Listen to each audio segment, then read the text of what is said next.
Hello, and how's it going, everybody? It is really, really good to be back. This is BlindEyeLive. I'm your host, a little haggard at the moment, host, Blind Eye himself, Hunter King, and it's football season. This is what I've been waiting for. Sorry for the prolonged absence this summer. I just need a break and had a lot of stuff going on. Still have a lot of stuff going on. You're probably going to hear some stuff in the background. We let's just say, sorry, I'm going to move the camera if I can here. There we go. We have a bunch of nutty stuff going on at the house. We've had plumbers decided to flood our house. So, because there was a problem, and instead of fixing it, they made it worse. Take a minute. Sorry, this camera can be finicky and not want to do what I want it to at times. There we go. So, there's some work being done outside. And had family members having surgeries. It's just been nuts. So I haven't been able to go get like a haircut and a beard trim. Because the person who does it just had gallbladder surgery. I know that's a weird time to laugh, but that's just so much is going on. So anyway, they're fine, by the way. They're recovering. We're gonna get into, as the title says, I'm gonna talk Tennessee Vols. I'm gonna go with the AFC East instead of the AFC South. Start with the Titans. I'll get to it. I'll get to them. But I wanted to talk about the AFC East because I think it's an extremely interesting division. I know the AFC West is going to be an absolute bloodbath. Outside of Seattle, the NFC West is going to be pretty crazy. The AFC North is going to be extremely interesting for sure. But I just think there's so much fun to be involved in the AFC East. Like, the AFC West is like the easy, like, this is going to be just an absolute, like, bloodbath of a war this year. But the AFC East is interesting. Like, yeah, we're all picking the Bills up top. I'm really, really optimistic about the Dolphins this year. I think the Patriots, the Patriots made the playoffs last year in Mac Jones' rookie season. He, I would argue, has a better receiving group this year. The offensive line's going to be good. They've got a great running back room. You love their tight end position. And I think that defense is still going to be really good. I'm kind of interested about their coaching staff. We'll get into that. But that's why I chose the AFC East. And the Jets could be all over the map. The Jets could make the playoffs this year. I don't think it's likely. But there's a realistic scenario where they make it. But that's going to depend heavily on Zach Wilson. Heavily on Zach Wilson. So we'll talk about that. I'm going to be using today one of my favorite resources on the internet today. We're going to be, and if you've been to the channel before, Our Lad Sports. Or I shouldn't say Our Lad Sports, but OurLad.com. Or Our Lads. Our Lads has really awesome like depth charts and other resources. So that's where we're going to be today. You know what? I've kind of had to reorganize my desk a little bit to some degree. So I'm trying to kind of figure out where to place things for my setup to be optimal. Let me slide this. Yeah. Y'all can see how close my blind tail has to get to the thing. Blind eye is no joke. Anyway, so about 5 minutes in, I'm just going to go ahead because there are people who follow this podcast. So we're going to talk Tennessee Vols. I'm super excited about this Vols season. And that's because we have a great quarterback in-house with Hendon Hooker. Super excited for him.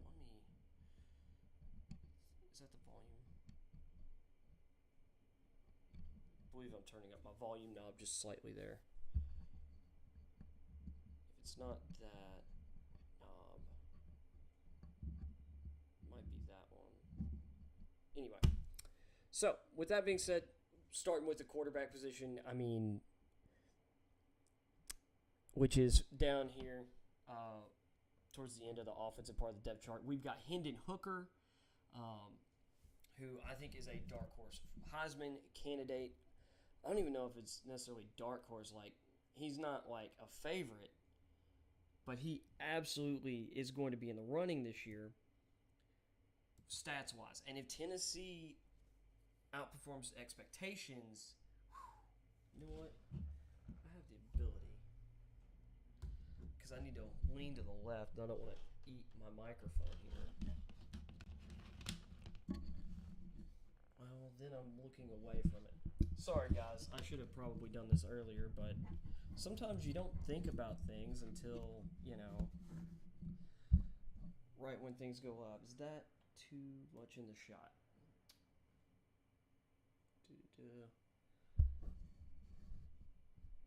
Actually, that's not bad at all. Okay, so if my audio is good. Hello. Once again, sorry guys. Let me see. What about that? Okay. So, quarterback position, Hendon Hooker, one of the top quarterbacks in the country. I would say definitely in the top 10 quarterbacks in college football this season. I know some people's mileages may vary on that, but efficiency-wise, he was as efficient and in some ways more efficient than Bryce Young last year. So, and he's returning his top receiver, Cedric Tillman, who I think is in for a big year as well. We'll get to the receivers, but I wanted to start with the quarterback position. Hooker, we're in great shape. If Milton is improved at all this season or over the offseason, our backup position, the guy's got an incredible ceiling because of his physical abilities. And his abilities as a runner, and Hooker's a really good runner. Milton is stronger because he's bigger. He might be faster than Hooker too. The problem is his ability to actually play the quarterback position and accurately throw the ball. It doesn't matter how big your arm is if you can't hit your targets. Any improvement there is a big deal. And then we've got freshman Taven Jackson, who is a 4-star recruit in the 2022 class of 2022 this year.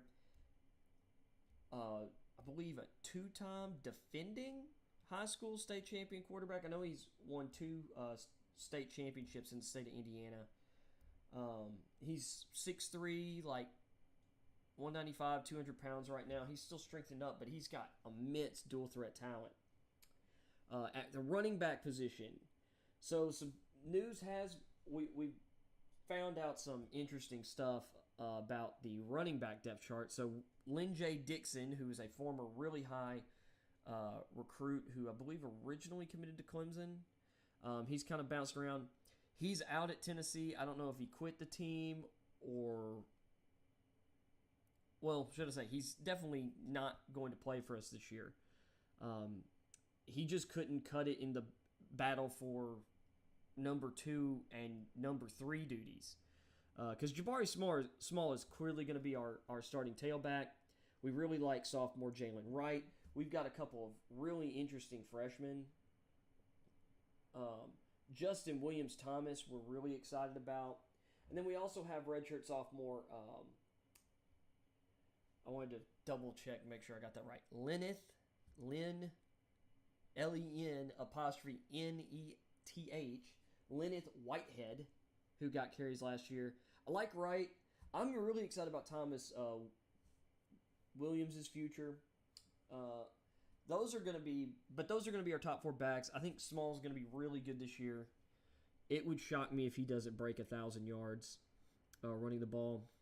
One of the big things, though, for us is improvement on the offensive line, despite the fact we lost starter Cade Mays this offseason. But we do have Darnell Wright returning. He's been really good at the tackle position. It looks like Jeremiah Crawford, or at least according to our lads and stuff I've heard, who is a transfer from...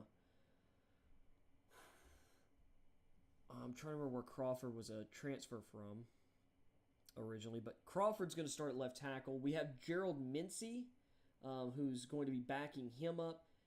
I love his prospects for the future. I think he's going to be really important for us. And we also have, Dane Davis, who has played for us in the past. Not necessarily a high upside guy, but he's been really solid.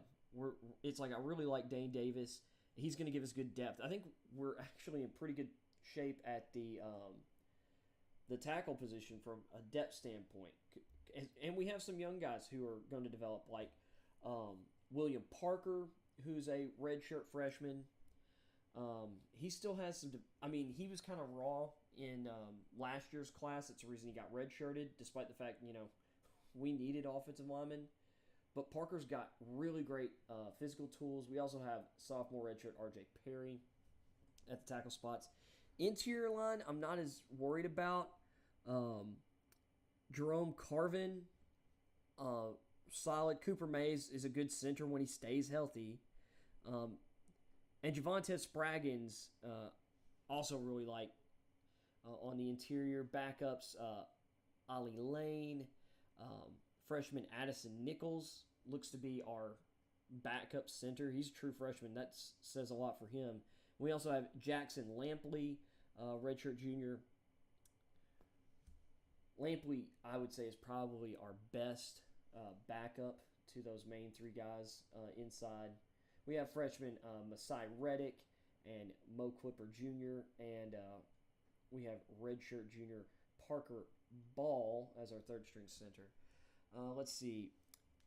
Wide receivers, like I said, Tillman.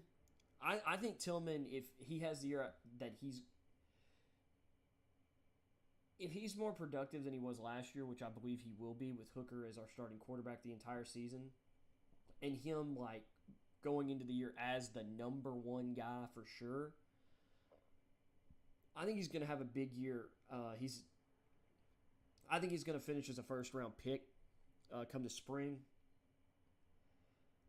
and minimum he'll go in the second round. I think a lot of people have him hanging around their top 50 prospects right now. I think he's Todd McShay's 51st ranked guy, but he's got the same grade as a few guys who are ranked ahead of him. So whatever. Of course, we got Jalen Hyatt, who's back, and he had a huge offseason.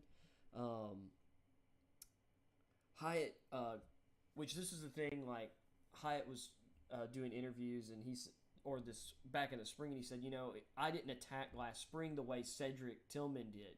I didn't attack the spring like Hendon Hooker did. I didn't take my development seriously enough. So he said, I've been trying to be like Ced all spring, in the building as often and as much as possible, getting better.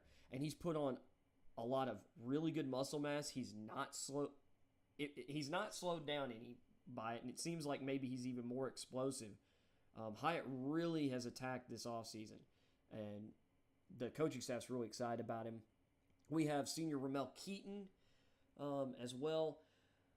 And it's kind of after Tillman and Hyatt, those definitely are our top two guys. After that, there's a lot of interesting stuff here because we have Jimmy Callaway, who I see him taking most of his snaps in the slot. Keaton's more of an outside guy, but he can move around. Hyatt seems to be the leader in the clubhouse for slot duties, but he's got the speed and explosiveness to play outside. We also have Jimmy Holiday. There's the impending potential transfer of Brew McCoy. If it works out like years past, he'll get cleared next Wednesday, a day before our first game. There's been a bunch of stupid stuff with that, unfortunately, with, USC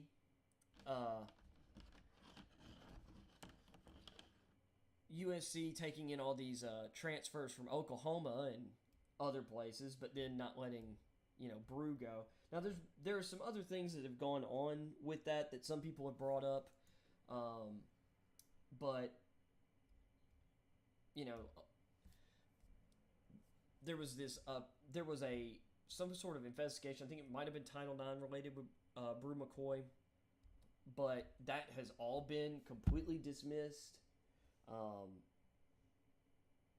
And isn't in the picture. He's cleared to play because there was, he was filing for transfer when he wasn't, eligible to play or whatever. So it doesn't matter anyway. It's like, actually, no, he is eligible to play. He's done everything right.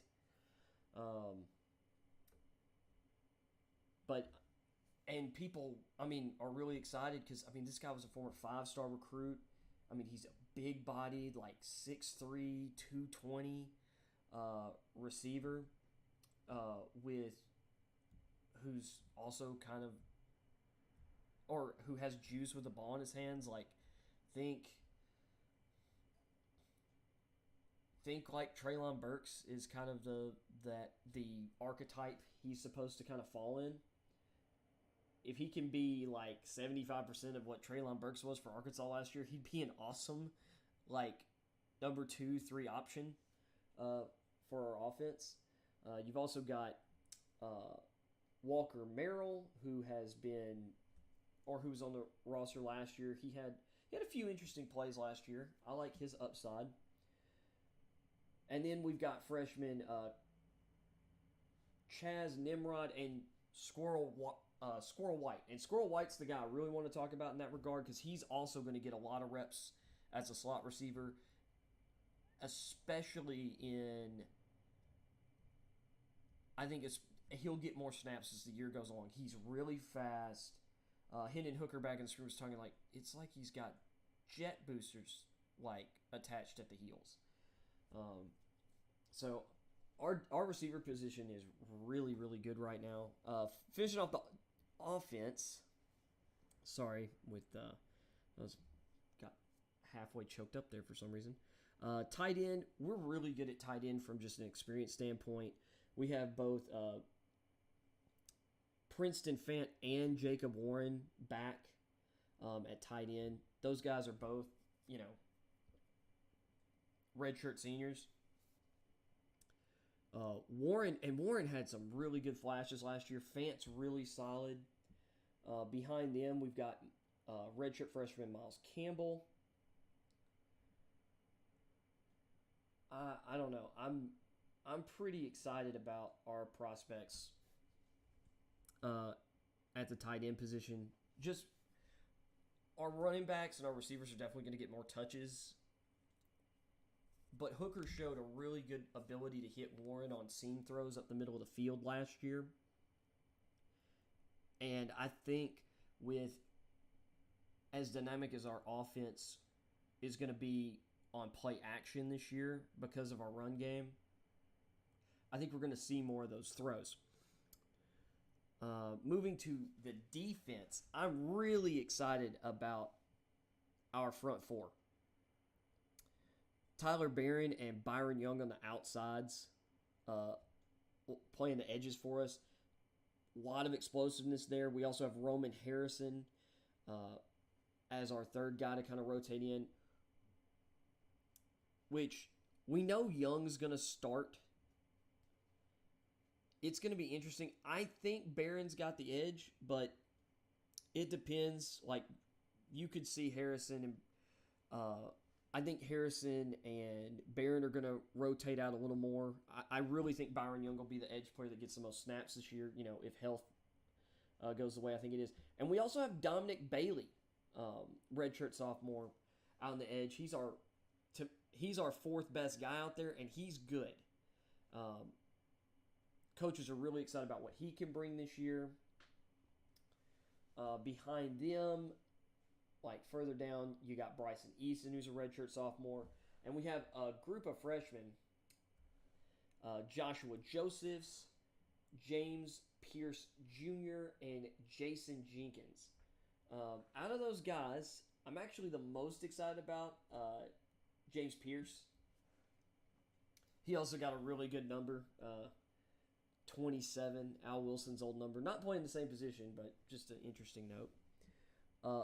On the interior, yeah, we lost some guys, and of course the biggest one we lost was Matthew Butler. Butler was awesome for us, particularly last year, but really like Elijah Simmons. I think Amari Thomas is going to be just fine sliding into the starting lineup. Dejon Terry, who and Latrell Bumpus. I was kind of shocked that Bumpus wasn't listed as a starter here, but that could change. I mean, it's not like Our Lads has Josh Heupel's depth chart on their desk, but I like our depth there. Or at least I like our four-man. Garland, redshirt senior, but, you know, he's not like a lot of upside. We also have Tyree West. I can't remember which way you pronounce it.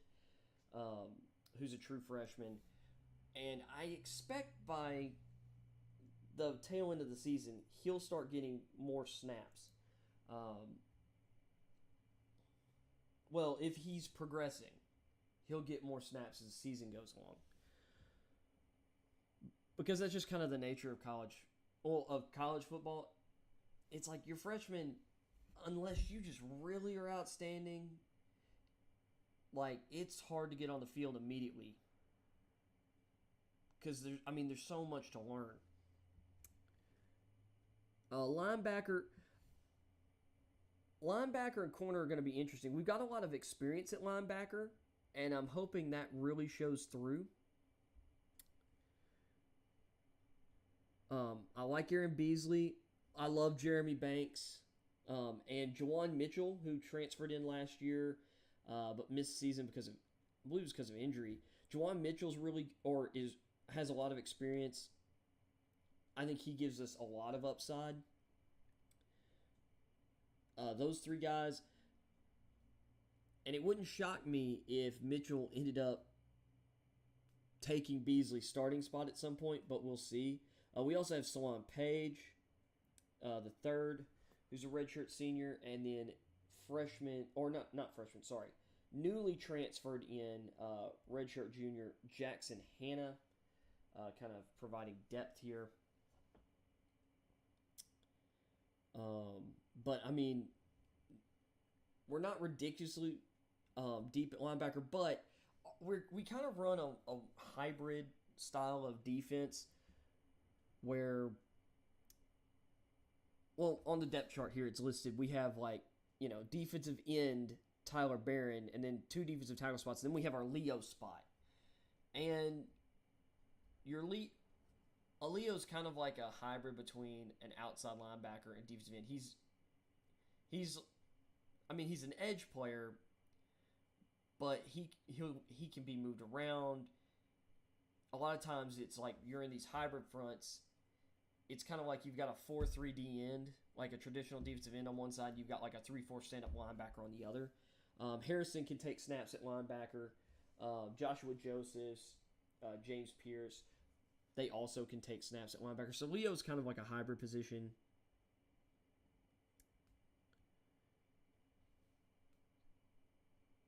But in terms of like pure off-ball linebackers, you know, we've got Beasley, Banks, and Mitchell, who I trust. And if we have any injuries there, like we did last year, that's going to get dicey. The position I'm most concerned about, though, this year is corner. I like Warren Burrell.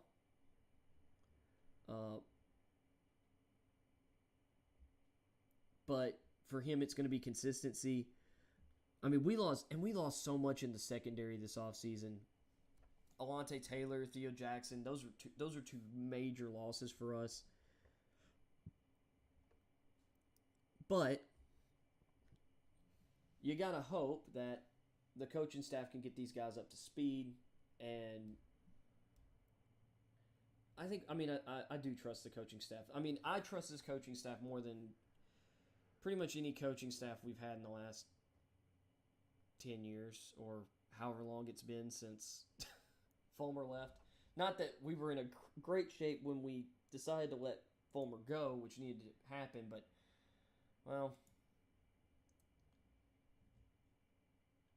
previous administrations did not do a great job of hiring coaches.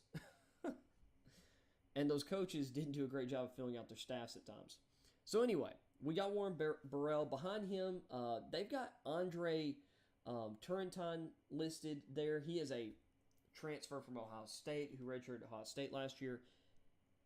It's interesting. One of the reasons, because I've heard different reports that, like, Ohio State believed he was better at safety. They were only going to play him at safety. One of the reasons he transferred to Tennessee was to play corner. But I've heard that, that the staff sees him as kind of like a movement, like mostly safety, but they've got him listed backup corner here. I just want him to get on the field and play good. I don't care who he plays. And we also have junior transfer D. Williams behind him. The other outside corner spot right now, they've got listed Kamal Haddon out there. Then we got Deshaun Rucker behind him. And then at slot corner, we have Brandon Turnage, which that's not a shock to me. In the slot, D'Amico Slaughter. Now, Slaughter's a guy that I saw that being a pretty decent battle, which Slaughter will likely see a lot of time at safety as well. And we also have Wesley Walker, who transferred in. I'm more worried about our outside corner position than our slot position. Now at safety, we've got Jalen McCullough and Trayvon Flowers, so we got two experienced seniors at safety. Can't be upset about that. Tamari McDonald and Christian Charles behind them, as well as Cheyenne LaBruza, which is just an awesome name. But I really do think secondary is going to be the big question mark for us. It's good to have the experience we've got in Burrow, McCullough, and Flowers. But I do wonder to a degree, like, how good our secondary stacks up against the rest of the SEC. Because, yeah, our offense is going to be awesome, but we got to be able to stop people too. That's going to be the big question mark, because I think our defensive line is going to be up to it. I like our linebackers as long as we're healthy there. And part of our issue this summer with our cornerback position is so many of these guys have been missing time with injuries and haven't been able to work. Like a number of our best guys haven't been able to work. So we'll see. Special teams wise, we got Paxton Brooks back at punter. Cool, I guess.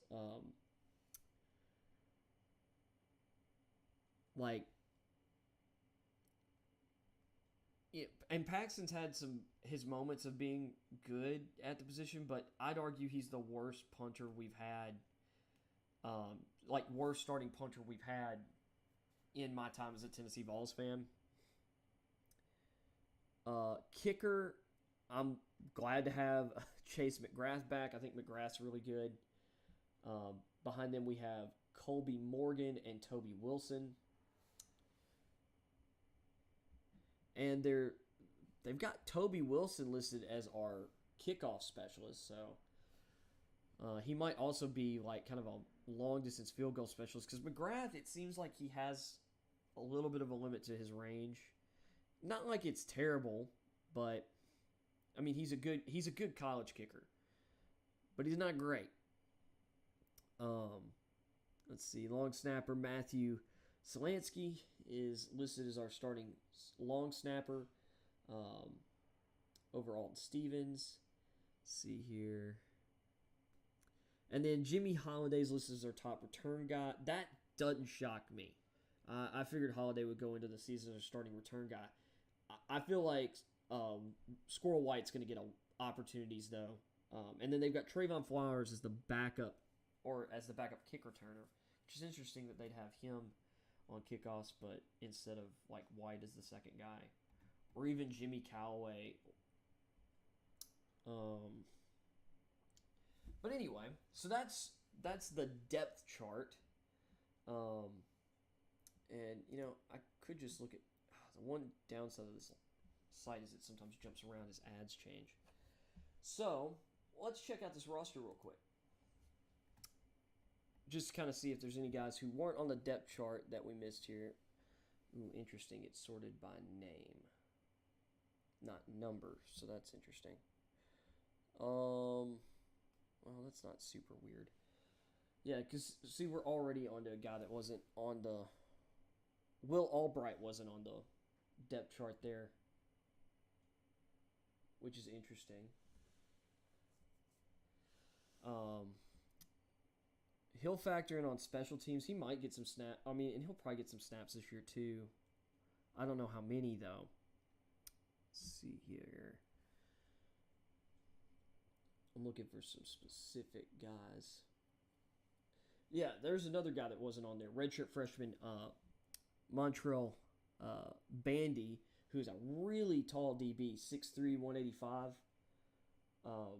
I'd love for him to work out as like a long corner. I really love lanky corners on the outside. Guys who can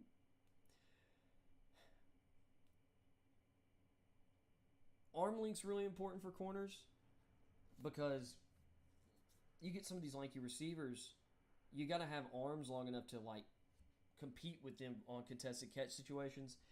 And these guys with longer arms, like in their press technique, they don't have to get quite as close to receivers. It gives them more leverage working on receivers.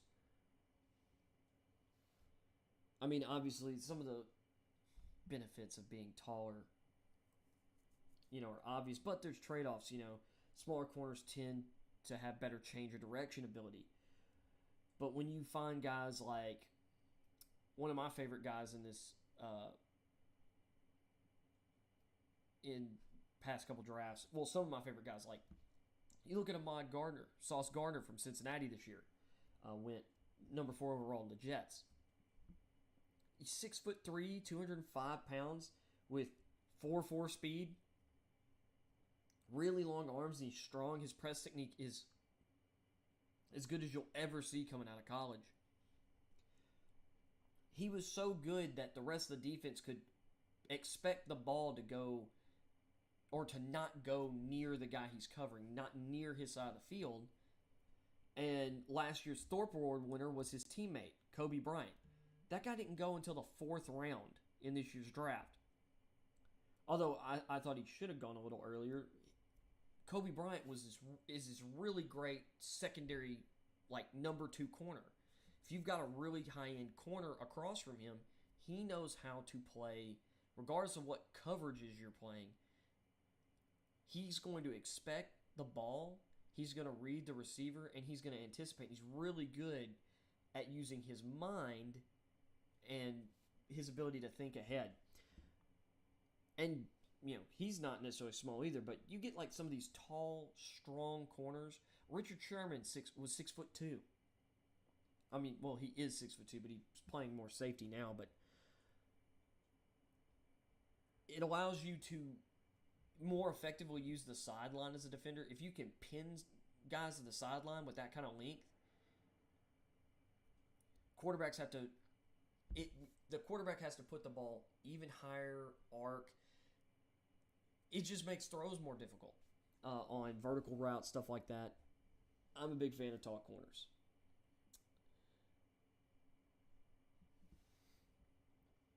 There's the other freshman running back I was looking for who I didn't see. That's Hunter Barnes, although Barnes will probably redshirt.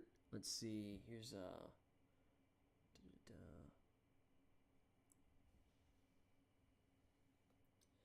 also, another guy I expect to redshirt this year, Mekhi Bigelow. I don't know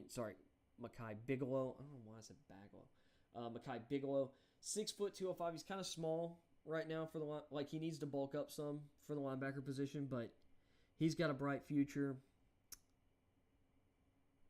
Michael Bittner, redshirt junior, is not listed on the depth chart. Big, thick-built receiver, 6'2", 223. A lot of our freshmen aren't, listed on the depth chart because most of these guys, I mean, they're not really experienced enough, or at least for early in the season. Although with some of the DB injury stuff, some of these guys could get pressed into action, like Shannon Blair, who has really good size, 6'1", 180. He's from Knoxville West. We have Ben Bolton, another freshman linebacker, 6'3", 220. I think he's physically more ready to contribute right away than Mekhi Bigelow. Let's see here. Bennett Brody, yeah. Long snapper, freshman. He's not going to play. He'll be redshirted. Will Brooks was another DB. I didn't see him on the depth chart. Let's see, Charles Broder. So, and this is the problem with like college rosters. They're so freaking massive in comparison to like NFL rosters. Like everyone on the roster is going to show up on the depth chart for the on our lads. Now I'm a big fan of Browder because he's a big old tight end, 6'7", 250. He's transferred in. He's a redshirt freshman. He's got tons of potential, especially as a red zone threat and up the seam because of his size and length. Let's see here. Lucian Brunetti, another DB, redshirt freshman, really skinny, listed at 6'1", 165, which is probably why he's not on the depth chart. He's going to be a guy you'd want to run him at slot probably because of how slim he is. Let's see.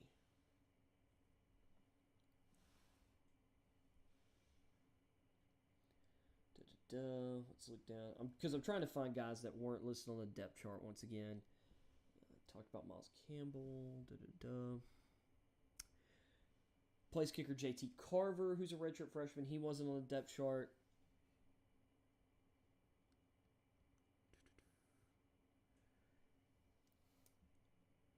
Talked about Christian Charles.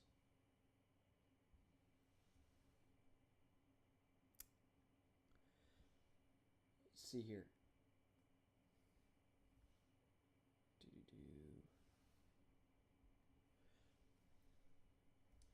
See, one of my things that I wish was listed for some of these transfers is like where they transferred from, because I'm trying to remember where different guys transferred from. Because Crawford,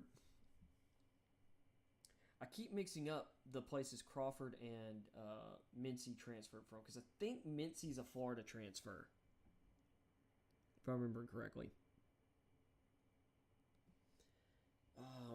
This is slow and tedious, so I'm probably going to move on from this briefly. One of our freshmen, I can't remember if I saw him earlier, but Cameron Douglas from Haywood County, true freshman from Haywood County. Can't believe a guy that big was living in Brownsville, Tennessee. I went to high school county north of Haywood and Crockett, so I know a lot of people from there. Douglas. Anyway, let's see. Trying to, real quick, let's blow through here, see if I can find some more notable names that I didn't see that I was thinking about. Oh, this is another guy, Grant Freaking, which they're kind of talking about sort of moving him to tight end, but I think that means more as like a matchup type pass catcher. 6'5", 225. He's a redshirt senior. He's played some in the past. I really like Grant Freaking as a role-playing receiver. I felt like we could have used his size and exploited his size in the past a little more in the red zone.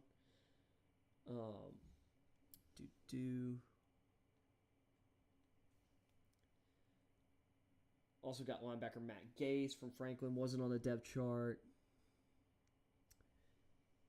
We got freshman DB Malik Ganaway. The blindness, man. 6'2", 190. He's a true freshman from Peabody in Trenton, Tennessee. Another place. My best friend lives in Trenton. He's got great size. It's like I see 6'2", 190 at DB, and I'm sitting here like, oh my goodness, if we could just mold that, we could have ourselves a really good secondary. Let's see here. Saw Garland. Oh yeah, so Karat Garland, I believe, was on the depth chart there. His younger brother plays linebacker for us. It's kind of crazy, brothers who are like, a year or two apart in age. One's 6'3", 310, the other's 6'1", 225. I mean, 6'1", 225, that's a big dude. But like when your brother's running around carrying 310 pounds, outweighs you by 85 pounds, like, jeez. Gerard Gentry was another guy I didn't see on the depth chart. Redshirt freshman.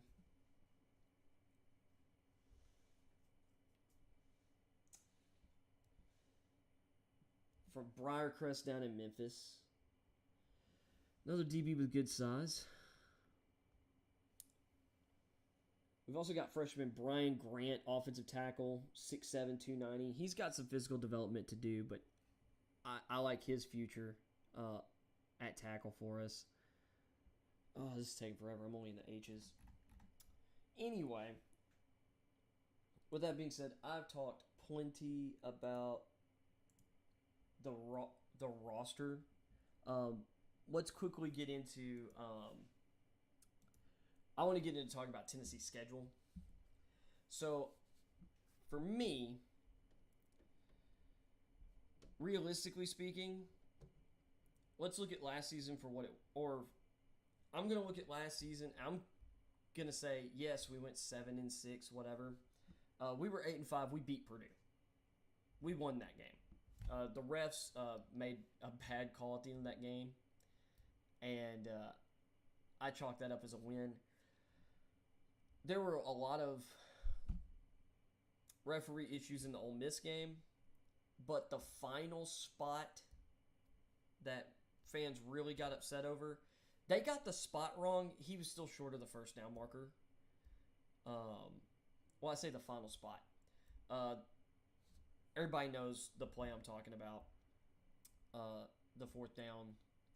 He was short by like, the ball was an inch short. And they put it like, what was it, half a yard or almost a full yard short? Like, give me a break. And there were a lot of other mistakes made by the refs, but,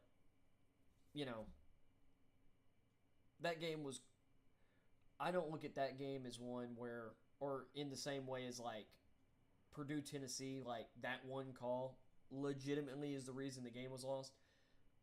We still ended up with a shot in the Ole Miss game even after that bad call. And if Hooker hadn't gotten shaken up and, Milton hadn't been the quarterback on the field, maybe we end up, it's like we would have had and we still ended up with a shot to win. But it's like we were 8-5 last year, 8-win team. And we could have been better if Hooker had been the starting quarterback from the jump. We beat Pittsburgh. And we may have, and it's possible we would have beaten Florida last year too, if Hooker had started from the beginning. But that's all hindsight. Going into this year, if we win 8 games, this was a successful season. We've got a tough schedule. Now, I would say this Pittsburgh team, I don't believe is as good as last year's Pittsburgh team. Especially considering they lost the Biletnikoff Award winner to a transfer, which sucks for Pittsburgh fans because they went out and got a really good transfer quarterback in Keaton Slovis. This time last year, Keaton Slovis was considered a better NFL prospect than Kenny Pickett. Some people had Slovis as a first-round guy. I thought Slovis was a potential first-round guy. I didn't have him in my first-round I don't think going into last season, I think I had him as like a day 2, second, third round guy, but I liked Slovis. The only reason was he wasn't as good in 2020. The Pac-12 was really screwed because of COVID stuff. But before 2020, like, Slovis had been awesome in 2019. I mean, he's the reason JT Daniels transferred out of USC because he was so good after Daniels got hurt. I mean, he took that starting job from him. And, didn't necessarily look back, but, he's dealt with some injury stuff himself, and, he didn't. It's like he also had the, disadvantage of, USC firing T. Martin instead of just getting rid of the whole coaching staff. Like, T. Martin wasn't the problem with their coaching staff. T. Martin was one of the things that was propping Clay Helton up at USC. And I'm not just saying that as a Tennessee fan. T. Martin is a fantastic recruiter. He's a fantastic coach. And he was a good offensive coordinator over there. I mean, he's very much he's partially responsible for getting Sam Darnold, where Sam Darnold is. I know he hadn't been great in the pros, but he got him picked 3rd overall. You look at all the receivers and running backs he helped recruit and coached at USC. Pretty much everybody that's in the NFL right now that is or played at USC for like the last 7, 8 years, whatever, well, they're tied to T. Martin. He recruited them. He helped develop them. Or at the very least, like some of the more recent guys, he was part of their recruiting, maybe the early part of their development. There are guys, I think, still there who he recruited. Like, T's incredible. And I'm sad that we didn't get to hold him over for Heupel's staff. Not that, that's not saying anything. I love our current receivers coach. But having T. Martin around would still benefit this coaching staff, in my opinion, especially from a recruiting standpoint. And from what I understand, I don't think he's been tied to any of the Pruitt stuff, but I can't confirm that. And that might just be me ignoring things because I once again, I do love T. Martin. I mean, he's one of the reasons I got addicted to Tennessee Vols football. The first year I watched, I was 5 years old. It was 1998. We won a freaking national title because T. Martin was awesome. Because that team was awesome, but T was just incredible. And there's things that he did Peyton Manning couldn't do. Does that mean T. Martin was a better quarterback than Peyton Manning? No. But he was definitely better for our team in 1998 than Peyton might have been able to be because, I mean, there was stuff T. Martin did with his legs that Peyton never was able to do that had huge impacts on games in 98. Anyway, off of the whole T. Martin thing. Because back to talking about Pitt at the beginning of the season. This is still a big test. I think Keaton Slovis in that offense, which Pittsburgh has a new offensive coordinator as well. Like Mark Whipple also left. I believe he's in Nebraska now, if I remember correctly, with Scott Frost. I mean, that's a huge loss to Pitt. Losing Kenny Pickett, which Kenny Pickett had a huge blast-off season last year, but if you watch that tape from last year, like, Pickett really did, like, jump to just, like, a different level. He had a not quite Joe Burrow leap, but it was like, it was akin to it. I mean, because you look at where Joe Burrow was before that 2019 season. Look at where Kenny Pickett was before the 2021 season. The production jump is incredible. And the thing is, Pittsburgh's offense wasn't as wide open as the LSU offense. And yeah, he had Jerome Addison, but he didn't have near the talent Joe Burrow had around him. It'd be interesting to see. It's like, I'm really interested to see what Kenny Pickett does at the next level, just because the talent that's around him with the Steelers at the skill positions is really good. Now, his competition is going to be way better, so we'll see what happens. But I'm bullish on Pickett. But then again, I have a soft spot for really smart, heady quarterbacks with pocket presence who maybe don't have the elite arm talent of other quarterbacks, but it doesn't seem to matter because they're throwing the ball all over the field, hitting deep shots, making defenses look helpless, kind of like Joe Burrow and Mac Jones did in 2019 and 2020. Like, to me, Pickett's kind of in that vein. Now, all three of those three guys are not completely similar, but there's things about them, personality-wise, that very much connect. Competitor-wise, that very much connect.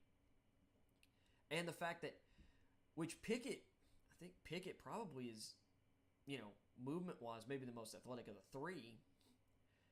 Each of them are really good at extending plays within the pocket. Pickett tends to bail quicker than the other two.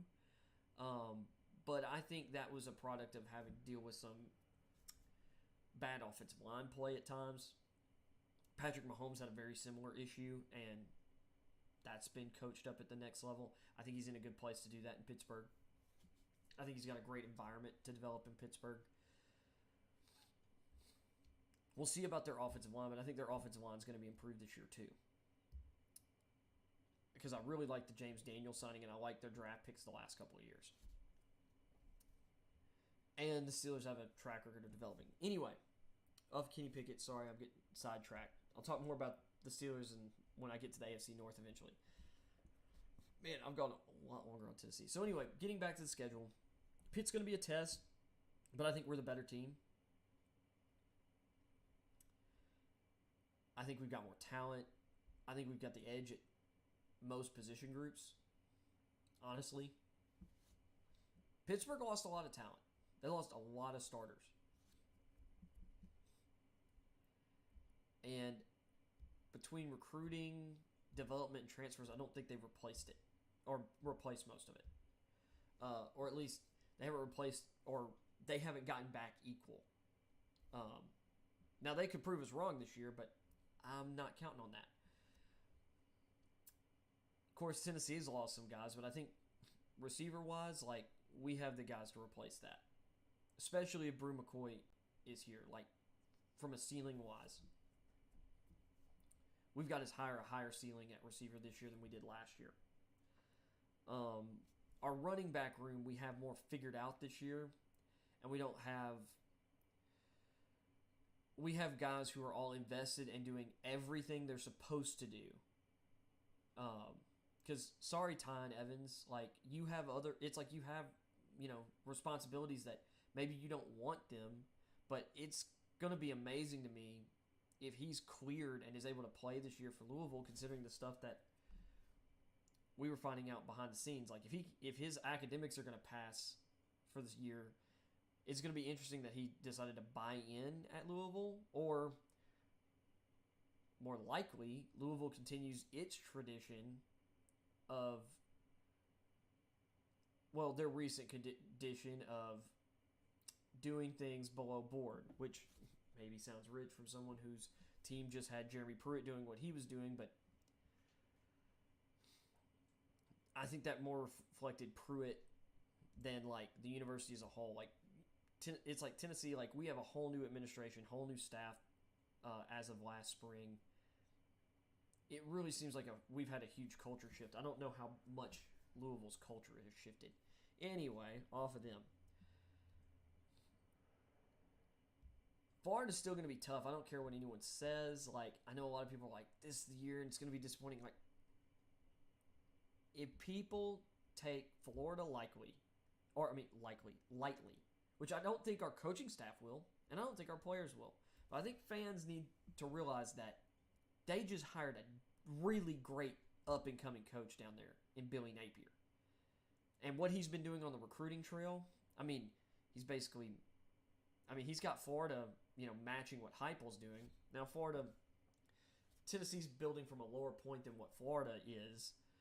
We're just a year ahead in our rebuild. Napier's doing a great job down there. And Napier's had some guys transfer. He's got some of his Louisiana guys there.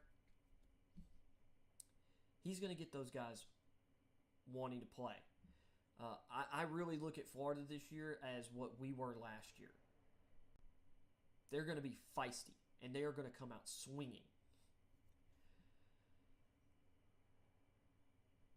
And beyond that, the Kentucky game's going to be tough.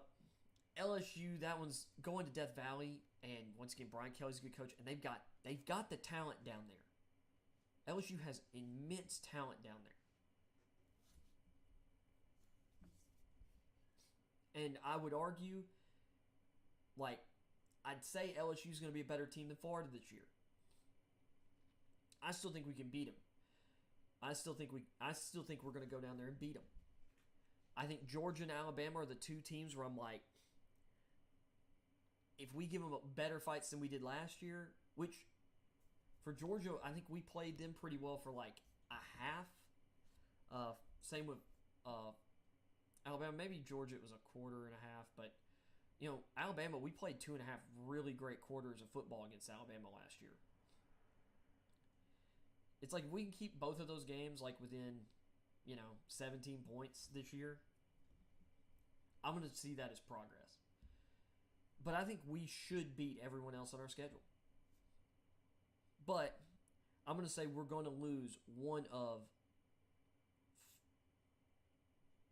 I'm going to say that most likely we lose one of Florida, LSU, Kentucky, and I'm looking at that LSU game because I really do think we're going to beat Kentucky.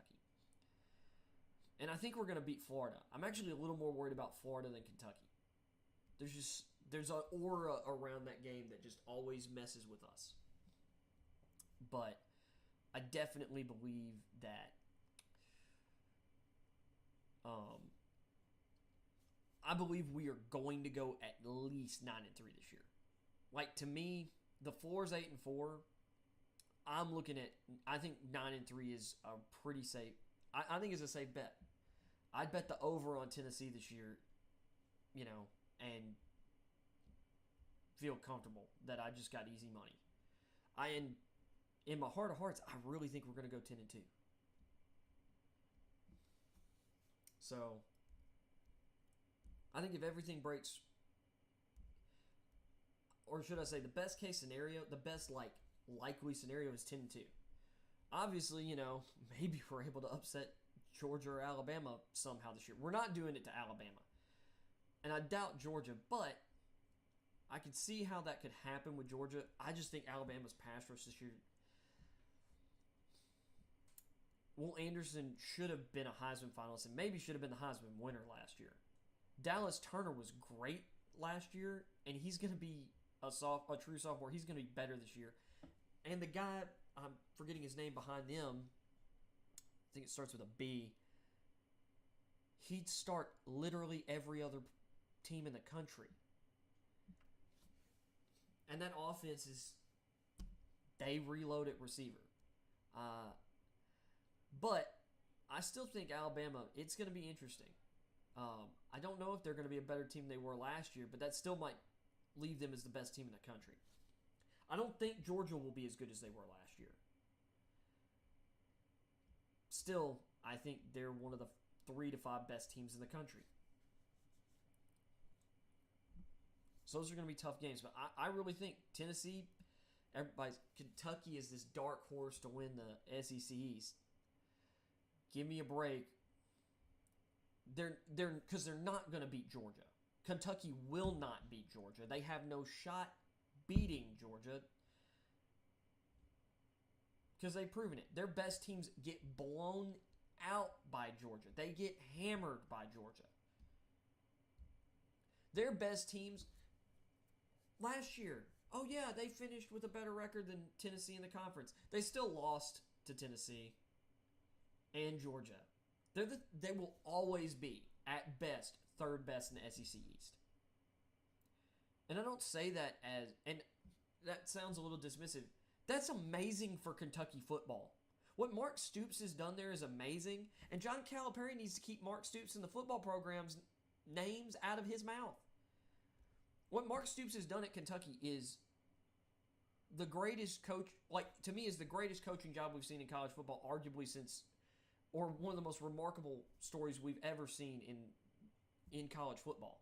What he's doing at Kentucky after, just before he got there. Look at the 3 decades of Kentucky football before he got there. And look at what he's done, and look at the record for Kentucky the last 5 years. It's remarkable. I mean, it's James Franklin at Vanderbilt, levels of... Because he took them to a higher level than Franklin got at Vanderbilt. Like, Vanderbilt definitely in a lower position than Kentucky, but I mean, look at... Stoops has, 2 10-win seasons at Kentucky? Who would have bet that? I think it's... If Stoops was sitting here with, 2 8-win seasons as his best, he'd still be Kentucky's head coach right now. The fact that he's doing what he's doing, there is not a safer man in college football than Mark Stoops, other than maybe Nick Saban.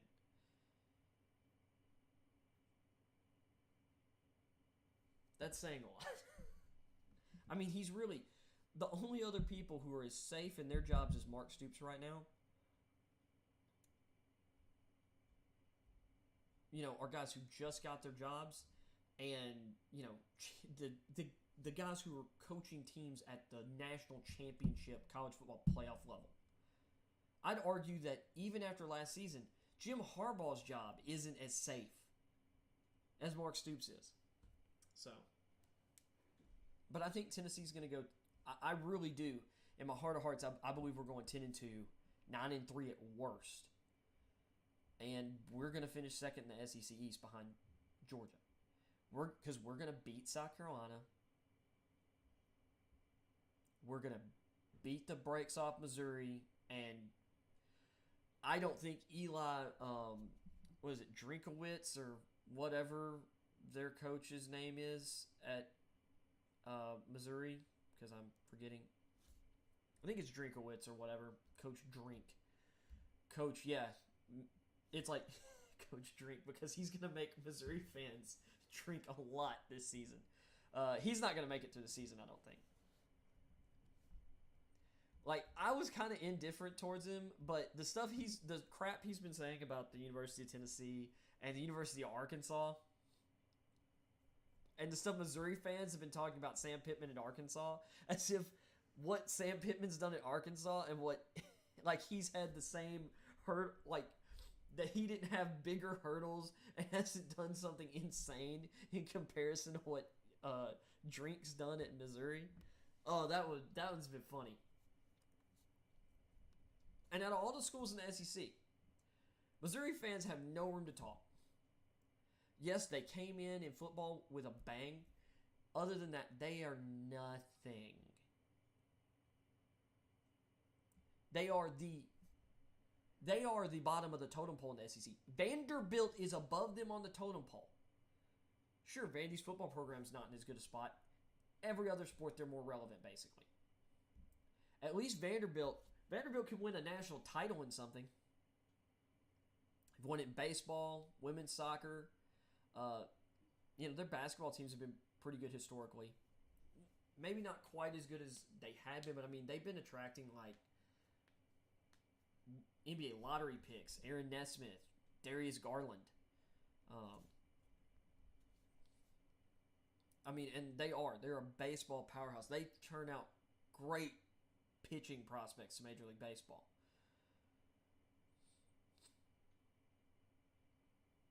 But it's really funny to me, Missouri fans trying to get all uppity, and it's you're literally the team that if every team in the conference, if they were going to vote someone out of the SEC today, every fan base would unanimously say Missouri's the team to go over Vanderbilt. So there's that hot take. How long have I been streaming? About an hour. Man, I don't know. Do I have time? You know what we're going to do? We're going to go for it. All right. So, I am going to go back to there. Oh, wait. Why did I do that? I could have just gone from there. All right. So, from here, let's pop back over to our lads. By the way, love their resources. If you're looking for roster information, to me, this is the place to go for depth charts and team rosters. And if you're wanting to know like the money side of things, my favorite place to go is Over the Cap. Spotrack's not bad either, but I like Over the Cap, how they lay out their site for contracts and stuff. So we're going to start with the AFC East, and we'll just go in order. I'm going to try and be really quick here, where I wasn't with Tennessee, or with our Vols preview. So, Bills are easily title contender. Right now, going into the season, if I was picking a team to win the title, they're my pick. I love their receiving core. Stephon Diggs, argument for best receiver in the league. Gabe Davis really broke out. I think as a number 2 option, he's just legit. That playoff game, I don't think that was a fluke.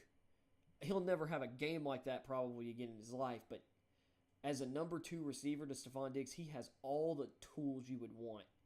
He's going to be really productive. Isaiah McKenzie is back, and it looks like so far in camp, I think he and Jamison Crowder have been pretty even, but I think McKenzie has more upside. I think McKenzie could end up being their starting slot receiver over Jamison Crowder, but Crowder's still going to get a decent amount of snaps in that regard.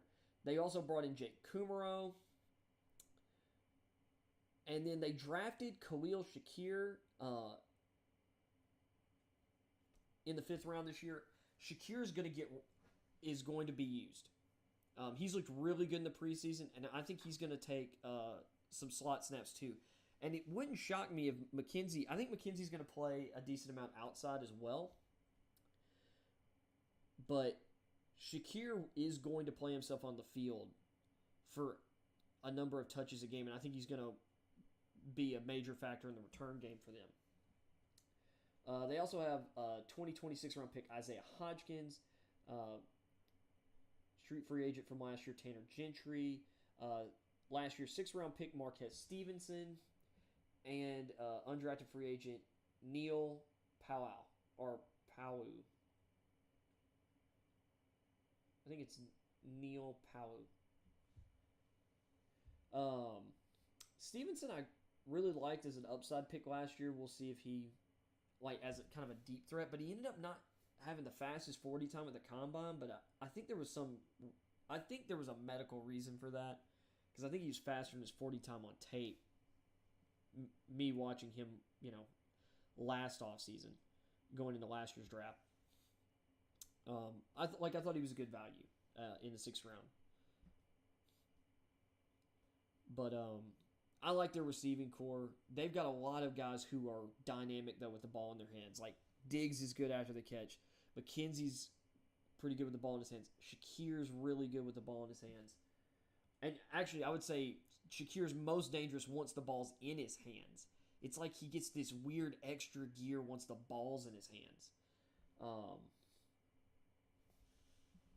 Offensive line, Deion Dawkins, solid starting left tackle.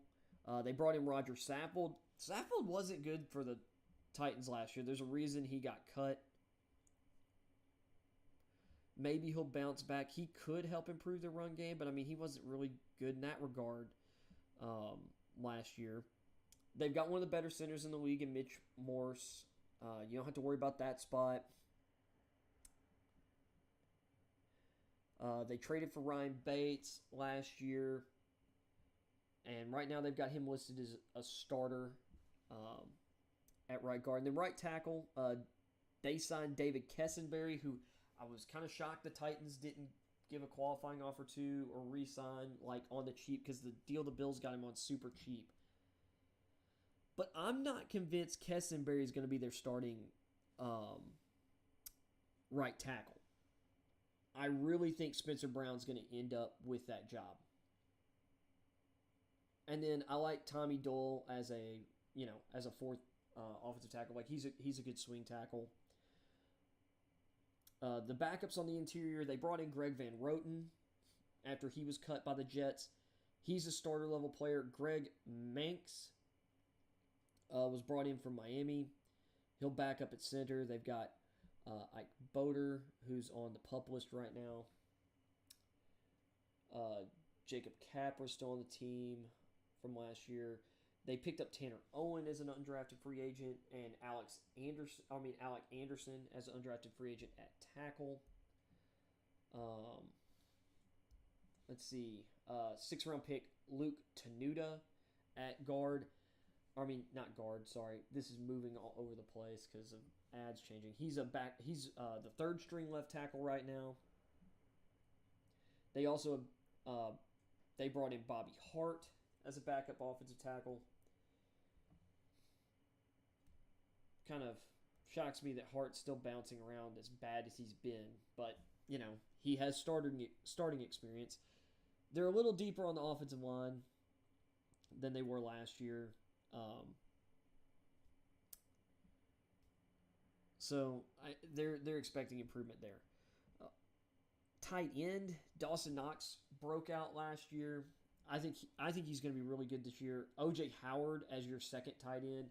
They've improved in that regard. Tommy Sweeney works better as kind of like a 3rd, 4th tight end anyway. Still have Quentin Morris, who they picked up as an undrafted free agent last year. But their top 2 tight ends, Knox and Howard, if Howard can stay healthy, he's a really good blocker, and he's got immense upside as a receiver. Josh Allen at quarterback.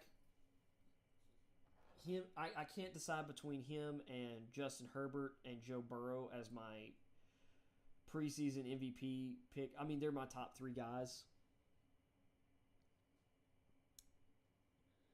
They've got Case Keenum as a backup, which is great. Matt Barkley as a 3rd-string quarterback's actually, I think that's a really nice quarterback depth chart behind Allen. Devin Singletary, not blowing your doors off as your number 1 running back, but, he's fine. James Cook, they brought in. I just look at him more as a receiving back. He's kind of slight. He was not bad running the ball at Georgia, but everybody in that backfield was good when they got touches running the ball. But he's more of an outside runner. Zach Moss has been a disappointment. They brought in Tywan Jones from Houston. I can't remember if it was last year or this year. I think it was last year. But Tywan Jones is an interesting special teams guy, depth running back. They brought in Duke Johnson, who is a really good. Well, he used to be a really good all-around back that people just thought was a 3rd down back. He's still a good receiving back, and they also have Rayer Blackshield. I don't know why Blackshear. I don't know why I read that as an R. A B. And then Reggie Gilliam at fullback, whatever. The Bills have depth in a way at running back, but nothing that blows your doors off. They're going to be running back by committee. There are some people who are really bullish, though, on Devin Singletary. The thing is, none of these guys are really explosive at this stage. I really don't know what Johnson's real top speed is nowadays, because he's been around a while. Cook, ran in the low 4.4s, but once again, he's not. Weirdly enough, he really wasn't the most explosive running back, but as a runner, but really, a lot of big plays in the passing game. And considering he's kind of slight build, he doesn't have as much wiggle as you would think either. Not that he can't make people miss, but to me, he's going to be a high-end receiving specialist running back. And that's not a bad thing in the offense the Bills are going to be playing in. If anything, he's the kind of running back they need. Moving on to the defense. This defensive line I love. Especially out on the edges. You're going to have Von Miller paired with Greg Rousseau, who I kept bouncing up and down on last year during the draft process. But Russo looked really good as a rookie. I like Boogie Basham. AJ Epinesa has really come or turned a corner. They brought in Shaq Lawson. Like, they are so deep on the edge. And also, Kingsley Jonathan, who they brought in as an undrafted free agent, and Daniel Joseph as undrafted free agents. I thought those were solid pickups too. On the interior, Ed Oliver, he still hasn't broken out. He hadn't turned into the player we all thought he could. And we'll see if it clicks for him, but he's got the talent around him to do that this year. They have Daquan Jones, who they brought in from Carolina, who's one of the best run defending defensive interior guys in the league. He was a guy that I hated to see the Titans let go, but I definitely like him better at the price tags he's played at since he's left us. But he's really good. They brought back Jordan Phillips after Arizona cut him. Phillips is a really high upside interior guy. They signed Tim Settle from Washington, who was one of the best rotational backups in the league. Super productive, considering his snap numbers. They're really deep at defensive tackle now, and this was a spot that they were kind of thin at in previous years. And guys like Basham's big enough to move inside, although that'll more likely be on passing downs. Shaq Lawson can play inside, outside. Rousseau can play some pass down defensive tackle if they want as well. But they now have the guys where they don't have to do that as much. And then behind them, Brandon Bryant and Eli Ankau as backups, as well as undrafted free agents Prince Emil and CJ Brewer are currently on the roster and on the depth chart. Now, some of these guys will end up on practice squad or cut eventually because we're in preseason. But if you're following along and you're looking at the depth chart with me, these guys who are in these first two sections here, on all these, pretty much all these guys are guaranteed. These are the guys that are everyone expects to make the team. Now, receiver, it's a little different because beyond Shakir and Crowder, these first three guys are going to make it. Shakir and Crowder are going to make it. Kumaro may or may not make it. These other guys may or may not make the roster. And some teams carry 6 receivers. Some teams, because of special teams roles, they'll carry 7 active receivers. I think there were a couple teams last year that at times had 8. But a lot of these guys are going to stick around as practice squad guys. Let's see here. Moving on to linebacker. They're off-ball guys. Matt Milano and Tremaine Edmonds. Edmonds coming off what a lot of people consider a down year. Edmonds is extremely talented, though. I'm not worried about him. I think they've got a good linebacker tandem there. I loved the Terrell Bernard pick for them. I didn't love it in the 3rd round. I had him day 3, but I figured he could go in the 4th round, and he'd be gone by the early 5th. So it was a little bit of a reach, but I still like his fit in their defense. They really like Tyrell Dodson, former undrafted free agent. He's been on the team for several years now. They got Balin Spector in the 7th round. That value I really, really liked. They have Tyler Matakevich, who's a solid depth linebacker, and they have Joe Giles Harris.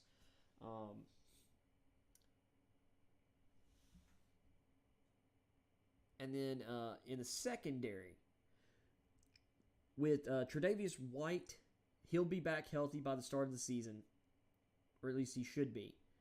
They've got a legit number 1 corner. Teron Johnson, 2018 4th round pick. He's one of the best nickelbacks in the league. they've got one of the best, arguably the best safety tandem in the league for the past few years, Micah Hyde and Jordan Poyer. And listed right now, 2020 7th round pick Dane Jackson is their other starting outside corner.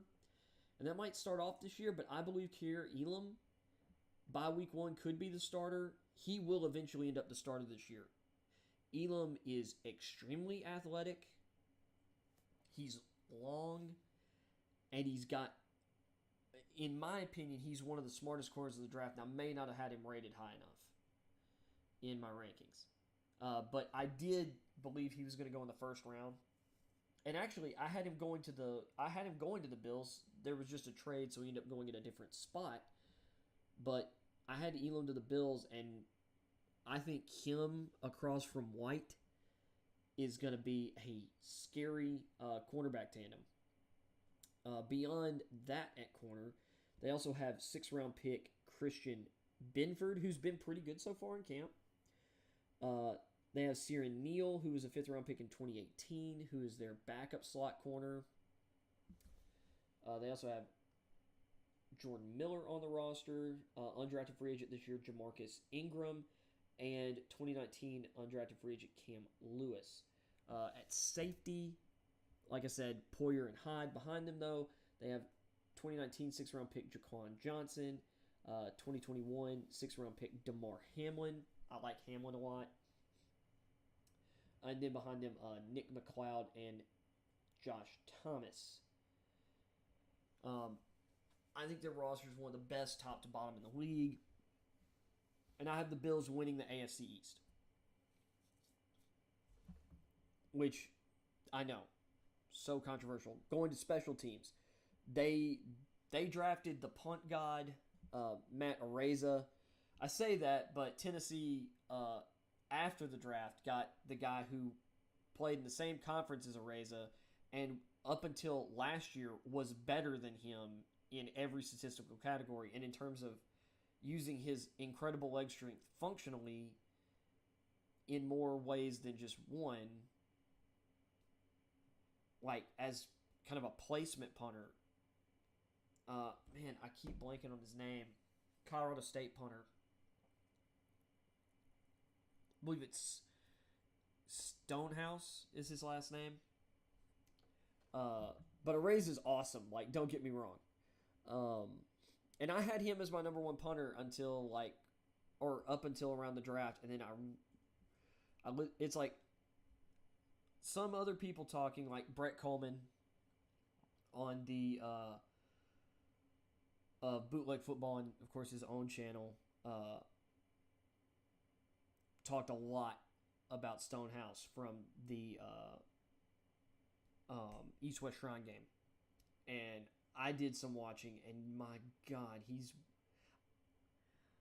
and I'll say this, I pay attention to punters because, well, one, I'm a Tennessee fan. Like, for the longest time, we were punter you. And, I mean, the Colquitts, man. David Leverton, other, like, guys who've gone on to start in the league for periods of time. Trevor Daniel, Matt Darr, Michael Pilardi. We just put out punters, man. And so I love watching punters. Stonehouse might be the best punter I've watched since Dustin Colquitt. They've got Tyler Bass, who's still their kicker. They drafted in the 6th round in 2020. He's got a heck of a leg. They've got one of the better long snappers in the league in Reed Ferguson. And then returner, they've got Khalil Shakir listed as the top punt returner, McKenzie as their top kick returner, and then Duke Johnson as the main backup for both of those guys. And then James Cook as their 3rd string kick returner, which that kind of makes sense. Shakir is better. Shakir has more wiggle, and kickoff returns are really about decisiveness and, to me, like, top speed and timing.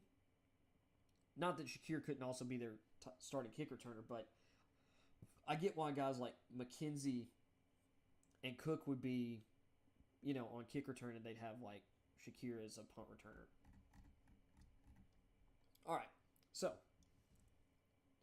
go back and we'll hit the Dolphins, who I believe will finish second place in the AFC East this year. It's kind of interesting how the teams are like in alphabetical order is how I think things are going to finish. I think Miami's going to be a playoff team this year, and they're going to push the Bills. You want to talk about just a really great receiver group. Tyreek Hill, just the explosive speed he has. Same with Jalen Waddle, and those guys are also super elusive and great with the ball in their hands. But also have really underrated skills as a receiver, like playing the position and going up and getting balls, despite the fact they're both under 6 feet tall. Cedric Wilson, who they brought in from Dallas, is a great third option. If Preston Williams can stay healthy, he's a really solid perimeter receiver, big-bodied guy. Eric Ezukama is going to have a role early. Once again, as a big-bodied, go up and get it possession type receiver out of Texas Tech. That was a really good pick in the 4th round. It was a little earlier than I thought he'd go, but I like the fit a lot. I don't know what this is. Give me a quick second.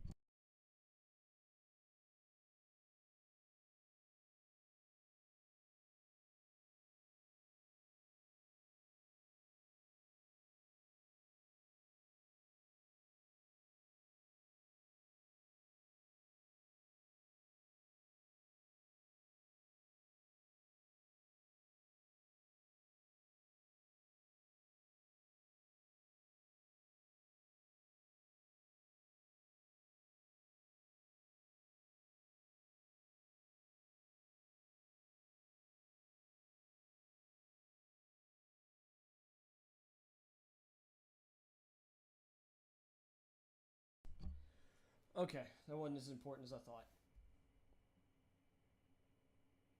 Anyway, I thought that might have been something severely important. Okay, so back to the Dolphins real quick. Preston Williams, Eric Ezekama, and then Trent Sherfield, who they brought over from San Francisco. Mike McDaniel is familiar with him from his time over there. Of course, they've hired Mike McDaniel. I guess this is something I didn't talk about with the Bills preview. Dable, their offensive coordinator's gone. They promoted quarterbacks coach Ken Dorsey to lead their offense, and he's been instrumental in Josh Allen's development. I don't think their offense is going to miss a beat. The Dolphins' offense is going to take big steps forward because their coach is the offensive mind, and he's not going to be wishy-washy, and he's not going to fire 4 offensive line coaches in the span of 18 months or however long it was. Brian Flores went through 4 offensive coordinators, 4 offensive line coaches in 2 seasons. 2 seasons. What are you doing? But Sherfield, he'll fit into a role or as the backup slot receiver, I would imagine. They've also got Mohamed Sanu on the roster, but I don't know if he'll make the final roster, to be honest. You've got Lynn Bowden Jr., who the previous, previous coaching staff, they still have the same GM. So he was drafted, was it 2019?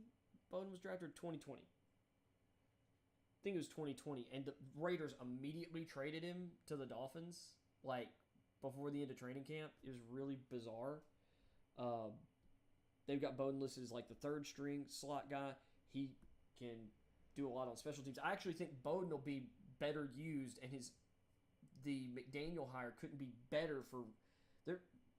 Other than Tua, Bowden is going to be one of the guys on the roster who has the most potential for his career to just accelerate because of this move. Bowden really benefited from this if he can make the roster and get a role. They also have River Crackraft. I always have found it weird pronouncing his last name. And they also picked up Braylon Sanders of Ole Miss, undrafted. I couldn't believe he went undrafted. If he doesn't make the roster, they will keep him around the practice squad, or someone else will pick him up. I have a feeling. Now, of course, they traded so much of their draft for Tyreek Hill. He's the biggest story for Miami of the offseason. The second one is signing Teron Armstead and the work they've done on the offensive line. So Armstead, now his issue is he usually misses a few games every year. So this will be interesting. If he can stay healthy, though, they could have top 10 left tackle play. And at the least, they'll have solid to good offensive tackle play. Or left tackle play for the first time in Tua's career.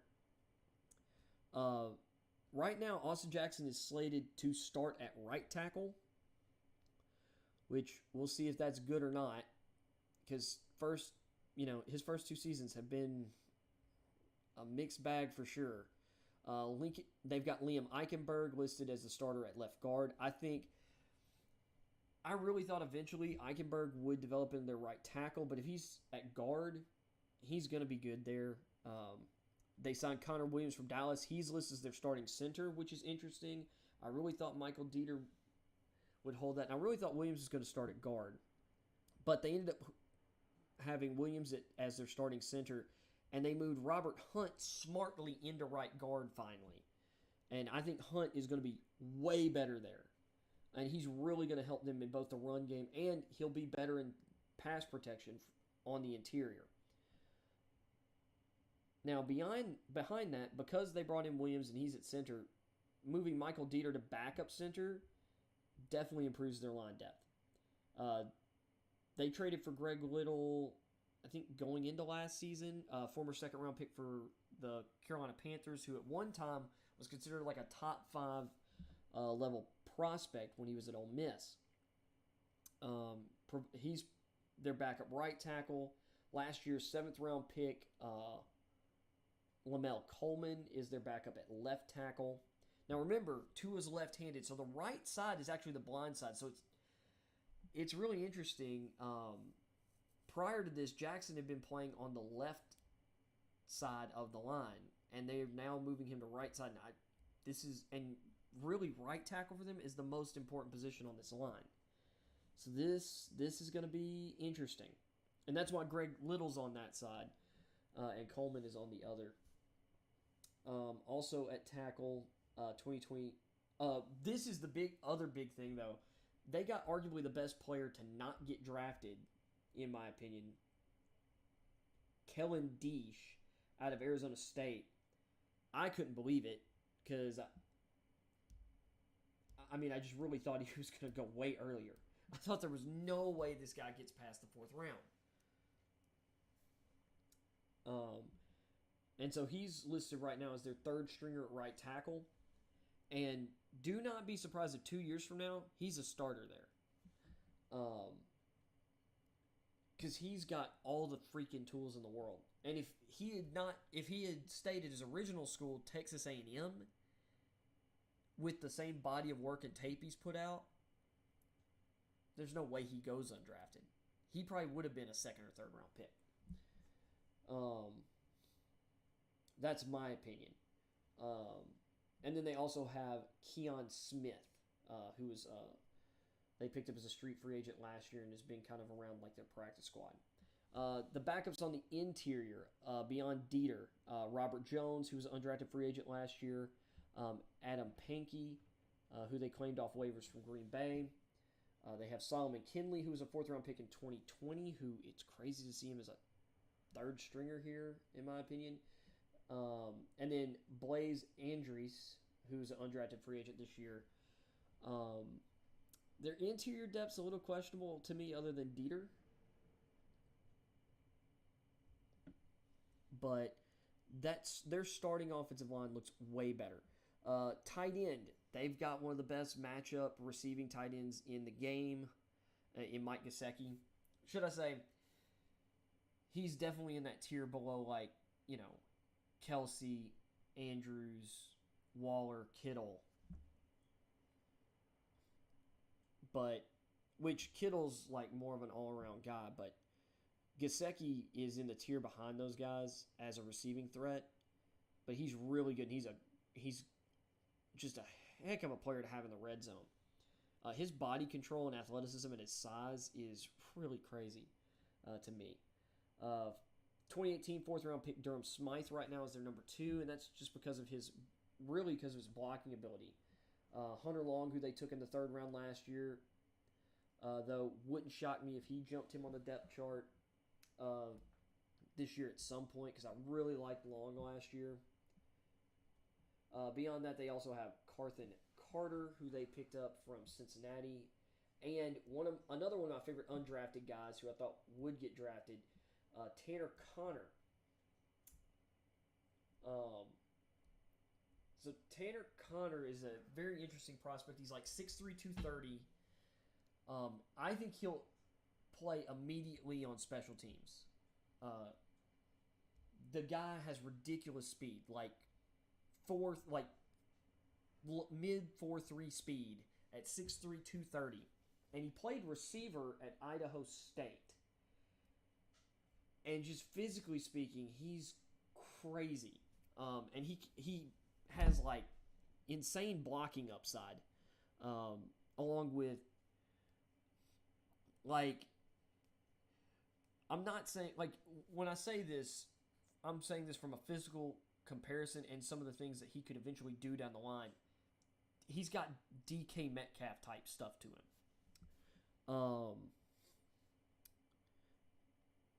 Moving to quarterback, Tua Tagovailoa obviously is going into the starter. They brought in Teddy Bridgewater to be a backup. They also drafted Skylar Thompson in the 7th round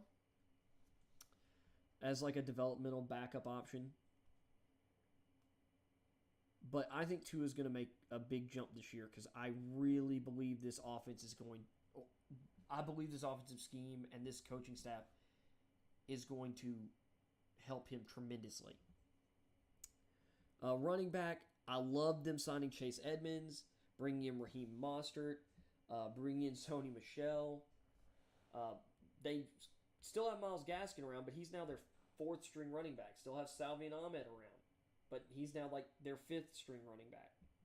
They also got one of my favorite undrafted running backs, maybe the highest upside running back who didn't get drafted, in Zaquandre White out of South Carolina. That guy has out of all the running backs on the roster, he has the best mix of speed and power. Like, Mostert's really fast, we know that. Although he's older in age than you would think because of how few years you've really known his name. But Zaquandre White has legit, like, long run speed. But he's got some pop to him, too. He's really well built. And then they also have last year's 7th round pick, Jared Dokes, who I'm, like, not really excited about at all. White may not make the initial roster, but I wouldn't be surprised if by the end of the season he's on the active roster. And that some of these guys have been cut. Most likely, like Sony Michel, Myles Gaskin, which those guys could be cut by the start of the season. But we'll see here in a bit. They brought in Alec Ingold at fullback, and they have John Lovett, who they also have signed. Lovett will end up not making the final active roster. That'll be Ingold for sure, but Ingold's is a really good fullback. Defensive wise, really like the defensive line here. Emmanuel Ogbah has been really productive in Miami. Raekwon Davis, I'm a huge fan of. I know, like, some people were low on him, and some people were kind of surprised when he went in the 2nd round in 2020. I was not. That guy's just got immense physical tools. He's a great nose tackle for their scheme. And they've got a really good backup for him in John Jenkins, who they brought in from Cincinnati. Although I think that might have been last year. No, I think that was back in the spring. Anyway, sorry. Um, and then behind him, Benito Jones, who was an undrafted free agent in 2020, who a lot of people liked, and Niles Scott. Christian Wilkins is starting at the other defensive tackle spot. After a slow start to his career, he's really taken off. He's turned into exactly the type of interior defensive lineman we all believed he would be. Zach Sealer behind him is a really nice rotational depth guy. And then they have Ben Still, who is a undrafted free agent. Then you got my man Jalen Phillips, who I told everyone last year this guy's a top 5 talent in this draft. If it wasn't for, so it was like, or because of injury concerns, he would have gone higher. The guy had the production, he had all the freaking tools. And he was great last year. He was the best rookie pass rusher last year. And him paired with Ogba on the edges is a really good, starting pair. And they have Brendan Scarlett, who they brought in from Houston, who I like as a rotational edge guy. They've got Porter Gustin, who I'm not quite as crazy about. I wish their depth was a little better, but I like their top 3. Darius Hodge, who they got off waivers from Cincinnati. Owen Carney Jr., who they got as an undrafted free agent this year. But like I said, you wish you had a little more depth, but they really like Porter Gustin. So when it comes to the linebacker position, which this will also help on the edge because they do run kind of like a 3-4 kind of, a weird hybrid front because Ogba is kind of like he can play the edge, but at this stage he does a little more as like a 5 technique. Oh, I was looking at their thing differently. So, yeah, so they're running more of a 3-4 type. So those guys aren't out on the edge. It's kind of Gustin isn't an edge guy. Okay, that makes a little more sense. So I was like, Gustin's kind of big for an edge guy, isn't he? Anyway, so Phillips, Scarlett, Hodge. So they signed Melvin Ingram, which Ogba can play the edge, but more in like a 4-3 kind of, more of a 7 technique style, or a 6. But Melvin Ingram, you've got Andrew Van Ginkel, who's a really good rotational guy.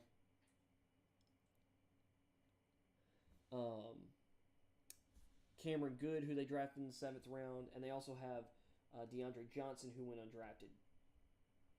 Who I figured Johnson would get drafted, but I mean I'm not shocked he didn't go undrafted. But there are guys that got drafted that I can't believe got drafted over him. But there were a lot of guys who should have been drafted that didn't. And I wouldn't say DeAndre Johnson was like, how is this guy not one of the 250 guys? But I thought he might, or I thought he had a pretty decent likelihood of being. As more of their interior linebackers, Jerome Baker is still there. They have Landon Roberts, Sam Aguavon still there. They drafted Channing Tindall with their first pick in the draft in the 3rd round. That was their first selection they actually kept and didn't trade last year. Back in the spring. I think Tindall is going to see the field early. And I think by the end of the season, he'll probably be starting over the top of, or in Roberts' place. Then they've got Calvin Munson and Duke Riley. You're not in too bad a shape if Duke Riley's like your 5th string linebacker, though. So, right now, do they have like an elite linebacker in this group? No, but Baker's above average. Roberts is solid. I think Aguavon's solid. I think Tindall could turn into a really special linebacker, but he needs some more seasoning. Defensive backfield. This cornerback group, Xavier Howard is awesome. Byron Jones is great.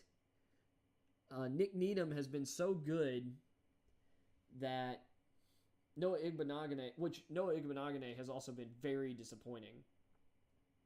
Which I thought he was a really boomer bust corner prospect when they drafted him. But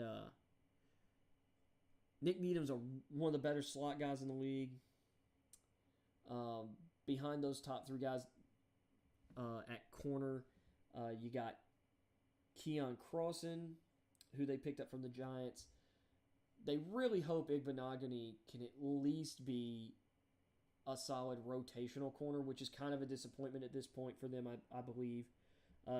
D'Angelo Ross is their backup slot corner right now. They picked up Kadir Coho as a undrafted free agent, as well as Elijah Hamilton. And then they also signed Mackenzie Alexander, who I still think fits a little more as a slot than an outside corner, but they've got him outside right now on the depth chart. And then they've got a ton of safeties on their depth chart. So Javon Holland was a home run out of the park pick last year in the second round. They like Brandon Jones, third round pick from 2020. Those are their starters right now. They've got Eric Rowe, who can also play some corner, but he's better at safety at this point. They like Shedrick Redwine. I mean, he's fine on special teams. I don't really like playing him much. Same with Clayton Fayedelim, however you pronounce that guy's name. Quincy Wilson, they brought in this offseason. They've got Elijah Campbell, who they brought over from the Jets off waivers. And then this guy. And this is the thing with the Dolphins. Their undrafted free agent class is one of the best because they kept snagging guys that I just loved at their positions. Like, once again, like Braylon Sanders. Couldn't believe this guy, didn't get drafted. Kellen Deesh. Can't believe that guy didn't get drafted. Tanner Connor, because of just how much talent he has. Can't believe he didn't get drafted. Zaquandre White. Don't understand how he got past the 5th round. DeAndre Johnson was a solid get. Ben Still was a solid get as undrafted guys. And then Verone McKinley, who I had rated really highly in the safety class. Once again, a guy I'm like, I don't understand how this guy didn't go in the 4th round. Or, I mean, by the end of the 4th round. Like, it just doesn't make sense to me. And he was a college teammate of Javon Holland. And I would say, just right now, I'd take him over every one of their backups except for maybe Eric Rowe, and that's just because of Eric Rowe's experience. Every one of those other guys, I'd cut them before I'd leave Verone McKinley exposed on a practice squad. Do I think he's going to be some kind of superstar safety like Holland? No. I think he's going to be really solid though. At punter, they've got Thomas Morstead and Sterling Hoffrichter. I think Hoffrichter, wasn't he drafted originally by New England? I can't remember. Or no. Hoffrichter, I think, is from Syracuse. Kicker, they've got Jason Sanders still. Sanders is a solid kicker. Actually, I would say he's a really good kicker. Blake Ferguson, who was one of the best long snapper prospects, or highest rated long snapper prospects I've ever seen. Actually got drafted in the 6th round in 2020 by the Dolphins. Wasn't a bad move. And then they've got as their return men, Tyreek Hill's listed as their top punt returner. They've got Raheem Mostert listed as the kick returner. And then Jalen Waddle is behind both of those guys at both spots. They've also got Holland as their 3rd string punt returner. Preston Williams is their 4th string one. And then Igbenogany is the 4th string kick returner. Chase Edmonds the 3rd string kick returner. Interesting. I would have expected Waddle to be number 1 at both return spots, so that's interesting. And then currently they've got Trill Williams Adam Shaheen and Tino Ellis on injured reserve. That was the name I was looking for, was Adam Shaheen, because I knew he was on their tight end depth chart. Man, he's a guy that the Matt Nagy and the Bears wasted. He was arguably my favorite tight end in his tight end class. Small school guy, but he had just his physical profile and his skills and everything. I'm like, this guy could be the next Jason Witten. Or at least like a shade of him. So, anyway, let's go through the Patriots. I'm going to try and accelerate as we go down. Patriots, these guys are going to be playoff contenders for sure. There's just so many good teams in the AFC. It's like not everybody can make the playoffs that probably should, because really, looking at the NFC, like going into the year, there are like 5 teams where I'm like, these teams are awesome and are like, these teams are going to make the playoffs. Like, I think the Saints are a borderline playoff team. Like, there are a number of teams in the AFC that would be playoff teams if they just got to move over to the NFC.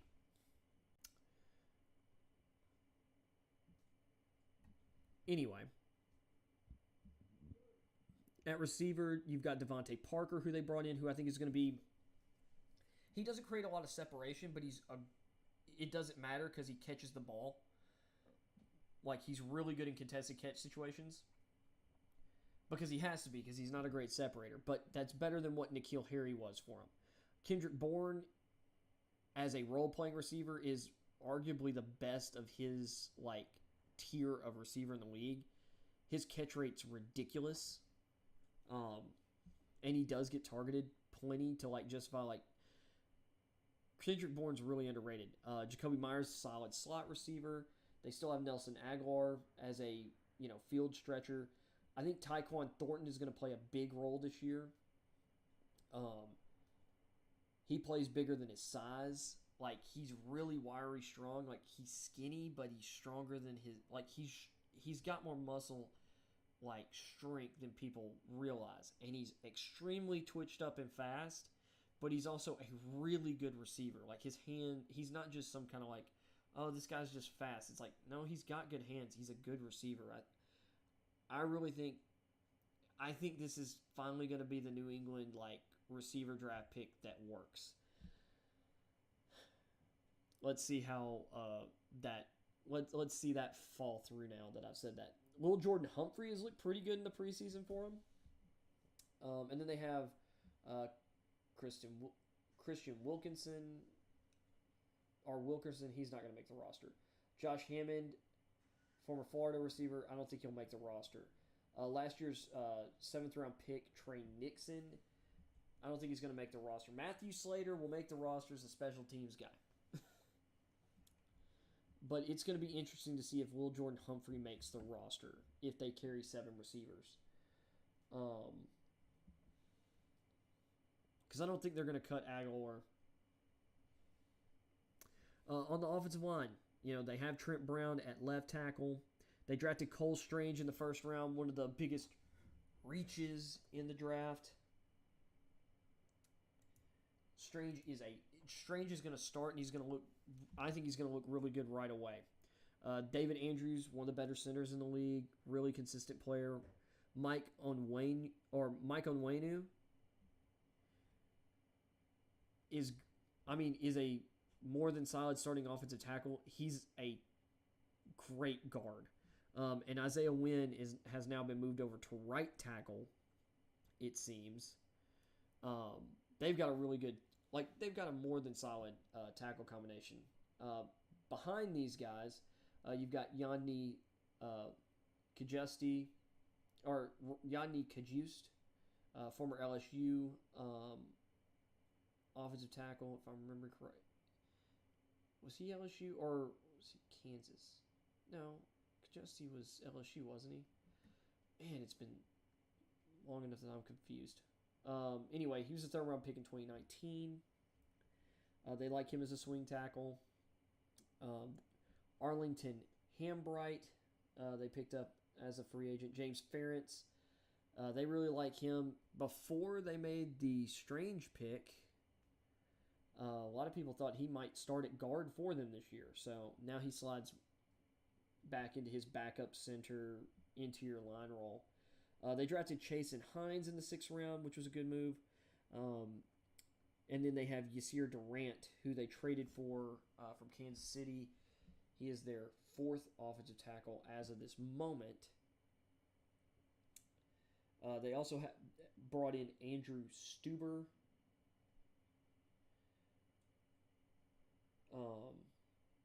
NFI. What does NFI mean? Because Stuber was a draft pick, I think, of theirs. So that's kind of weird. They also have 2020 6th round pick Justin Herron is also on the depth chart at tackle. On the interior, you've got last year's 6th round pick Will Sherman, undrafted free agent Cody Russey from this year, 2020 undrafted free agent Bill Murray. Yeah, not that Bill Murray. And Drew Desjardins. Let's see. I'm sure there'll be, or I'll look at the bottom at the table to see what that NFI means. I probably should know that, and I'm blanking. Anyway, tight end. One of the best tight end rooms in the league, in my opinion. Hunter Henry, Jonnu Smith, Devin Asiasi, and Matt Skoll. They got Jalen Watermeyer as an undrafted free agent, another guy. He put on weight last year, going into last season, and it hurt him. He should have stayed at a smaller size. I think his NFL potential is way higher. And I think he'll end up making the roster. But Asiasi, they've kept him from that 2020 of the two 2020 tight ends that they drafted. Dalton Keene's no longer around. But let's see here. Quarterback, Mac Jones, obviously the starter. They've still got Brian Hoyer around. And they drafted Bailey Zapp in the 4th round this year to be the long-term backup to Mac Jones. Running back, love the running back room. Damian Harris, really productive. Ramondre Stevenson, really efficient and productive. They brought in Ty Montgomery.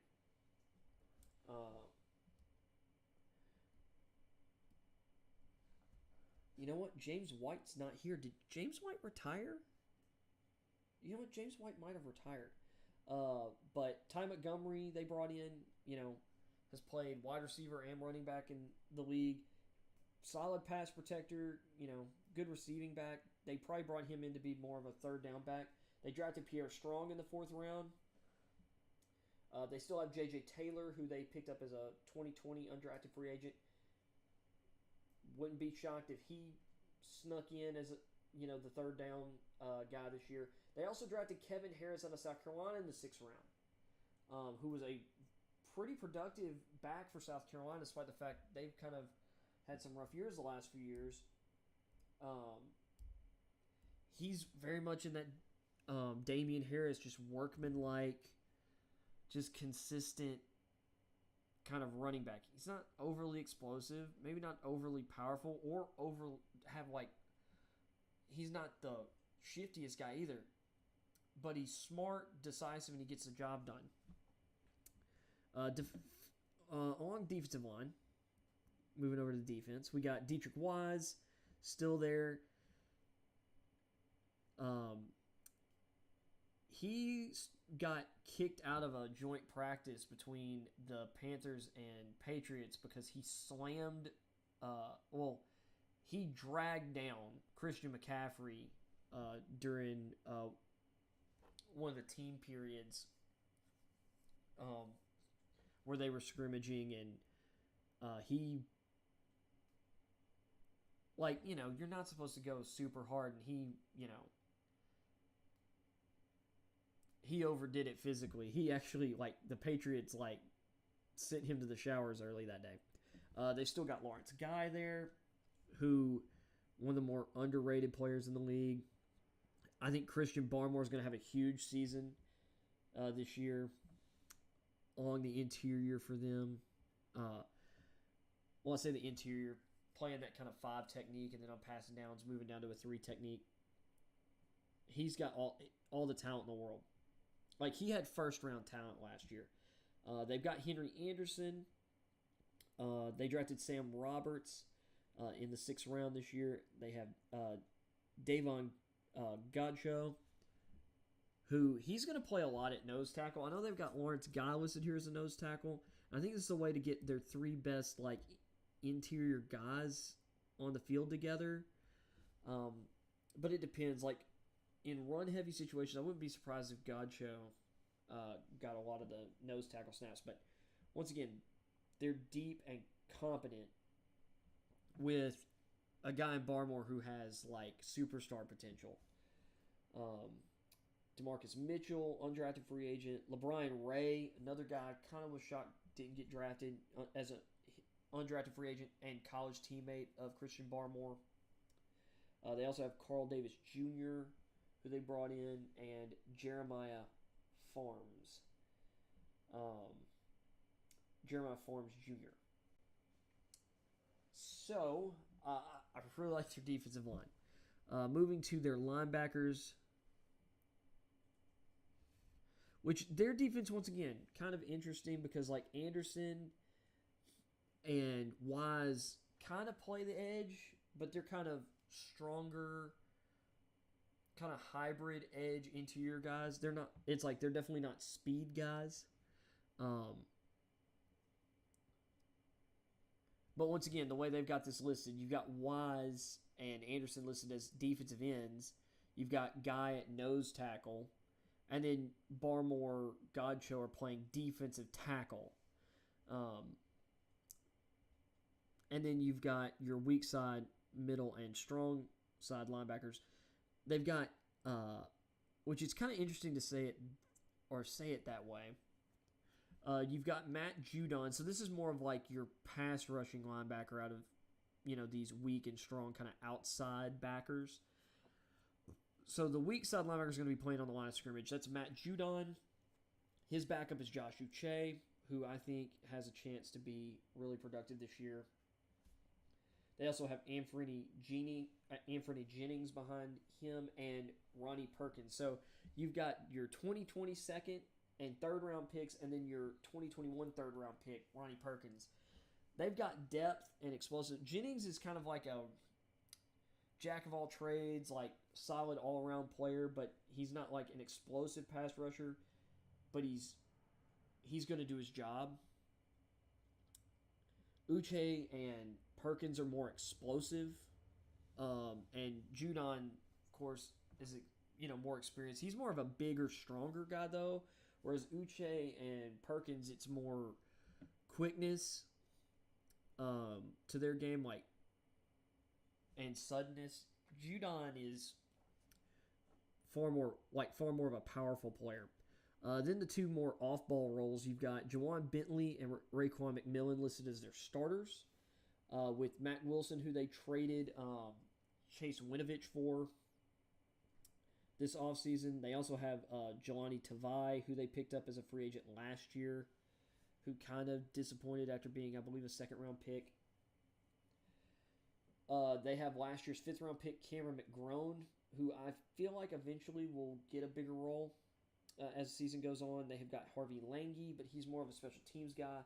And then they have Nate Weiland, who they picked up as an undrafted free agent. I was really surprised they didn't draft an off-ball linebacker this year. I really thought they were going to key in on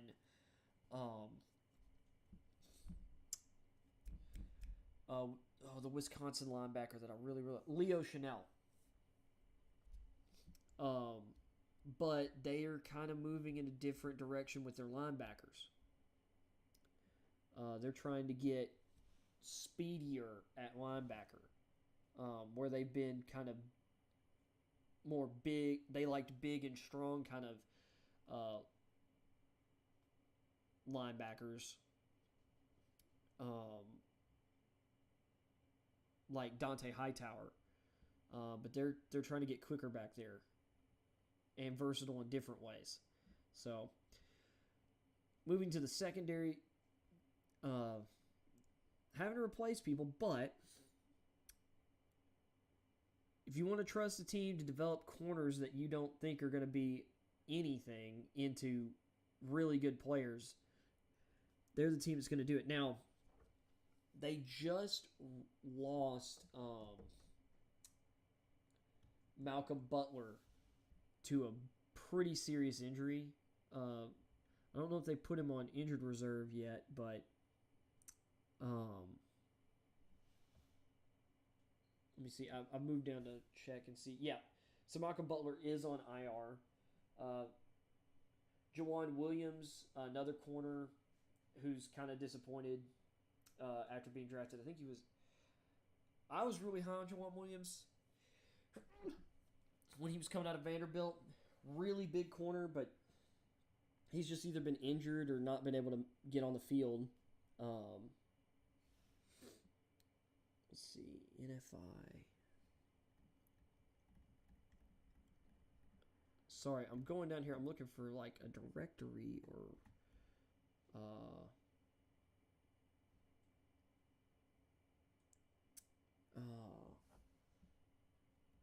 I mean, not a directory. What's the term? Glossary for like these different designations. So anyway, moving back up to the secondary. So they've got Jonathan Jones, no surprise, as one of their starting corners, and it's interesting. The Patriots have really gone towards smaller corners with their drafting and development strategy of late. Now they brought in Jalen Mills, who's more of a kind of bigger, stronger corner, but Jonathan Jones isn't very big. Miles Bryant right now is listed as their nickel. Yeah, he's 5'9". Out of Washington.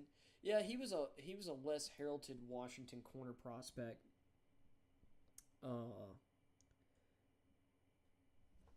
Who went undrafted in 2020, and they're really good at picking up guys undrafted and turning them into things. Just look at Malcolm Butler, look at Jonathan Jones, look at J.C. Jackson,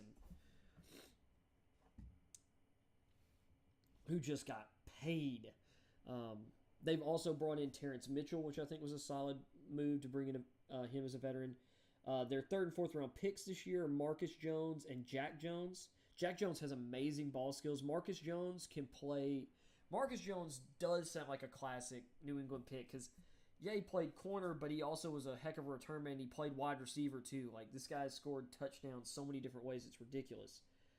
Kind of Deion Sanders-esque in that regard. Not saying he's Deion Sanders. Do not misquote me as saying Marcus Jones is the second coming of Deion Sanders. But I like Marcus Jones a lot.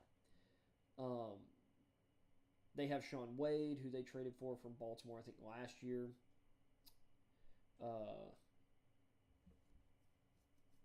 They brought in, they have Justin Bethel on their roster as well at corner. And I think Jack Jones and Marcus Jones will play roles right away for the Patriots. I'm not saying they'll start, but I think they're going to get more snaps than some people might realize this year. Moving to safety, Adrian Phillips and Devin McCourty are your starters. Kyle Duggar is listed as a backup. Now, Duggar is also going to play a lot of linebacker.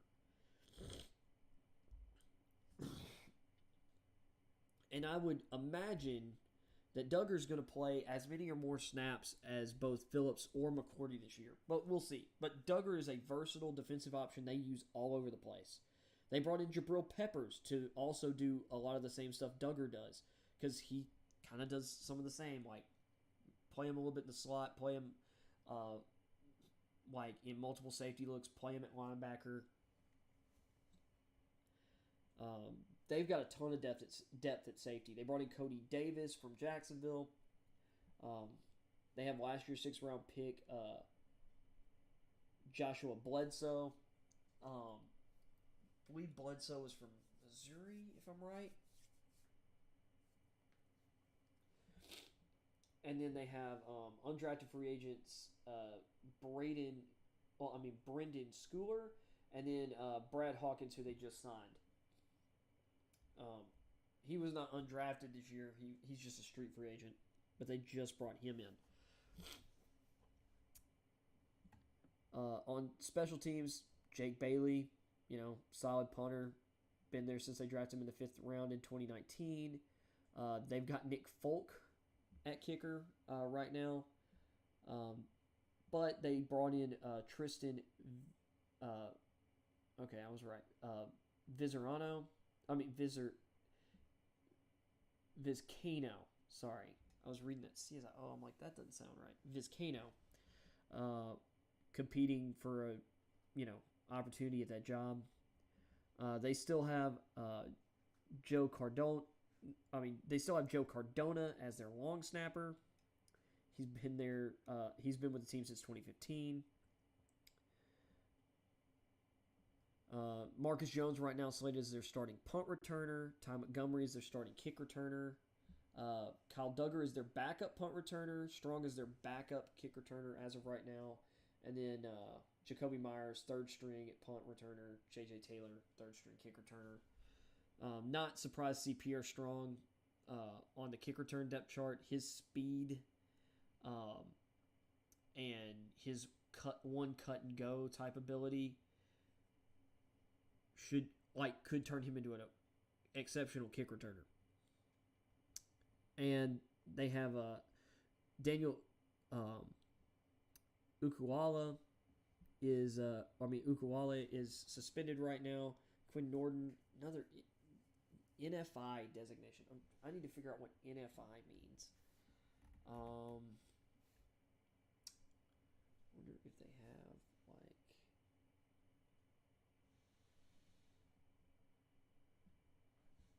I wish I knew where the glossary for their stuff is.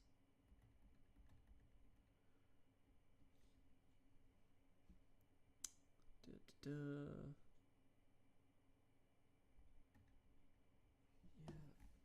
Anyway, I'll look that up at some point. Oh, wait a second.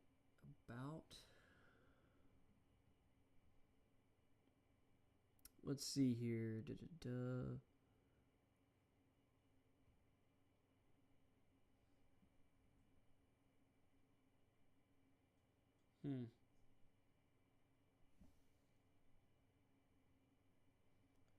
Yeah, just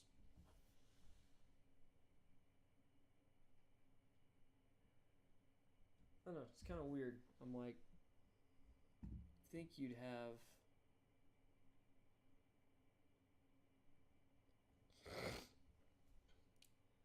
oh, wait a second. Key. Okay. Here we go. This is what I'm looking for. Okay, some of this stuff is obvious.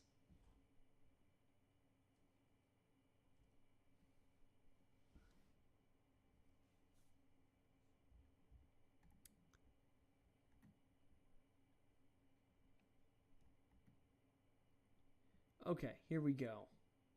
NFI. Non-football injury or illness. Okay, that makes sense. Non-football injury. I don't know why I didn't think about that. So Stuver's on the non-football injury list.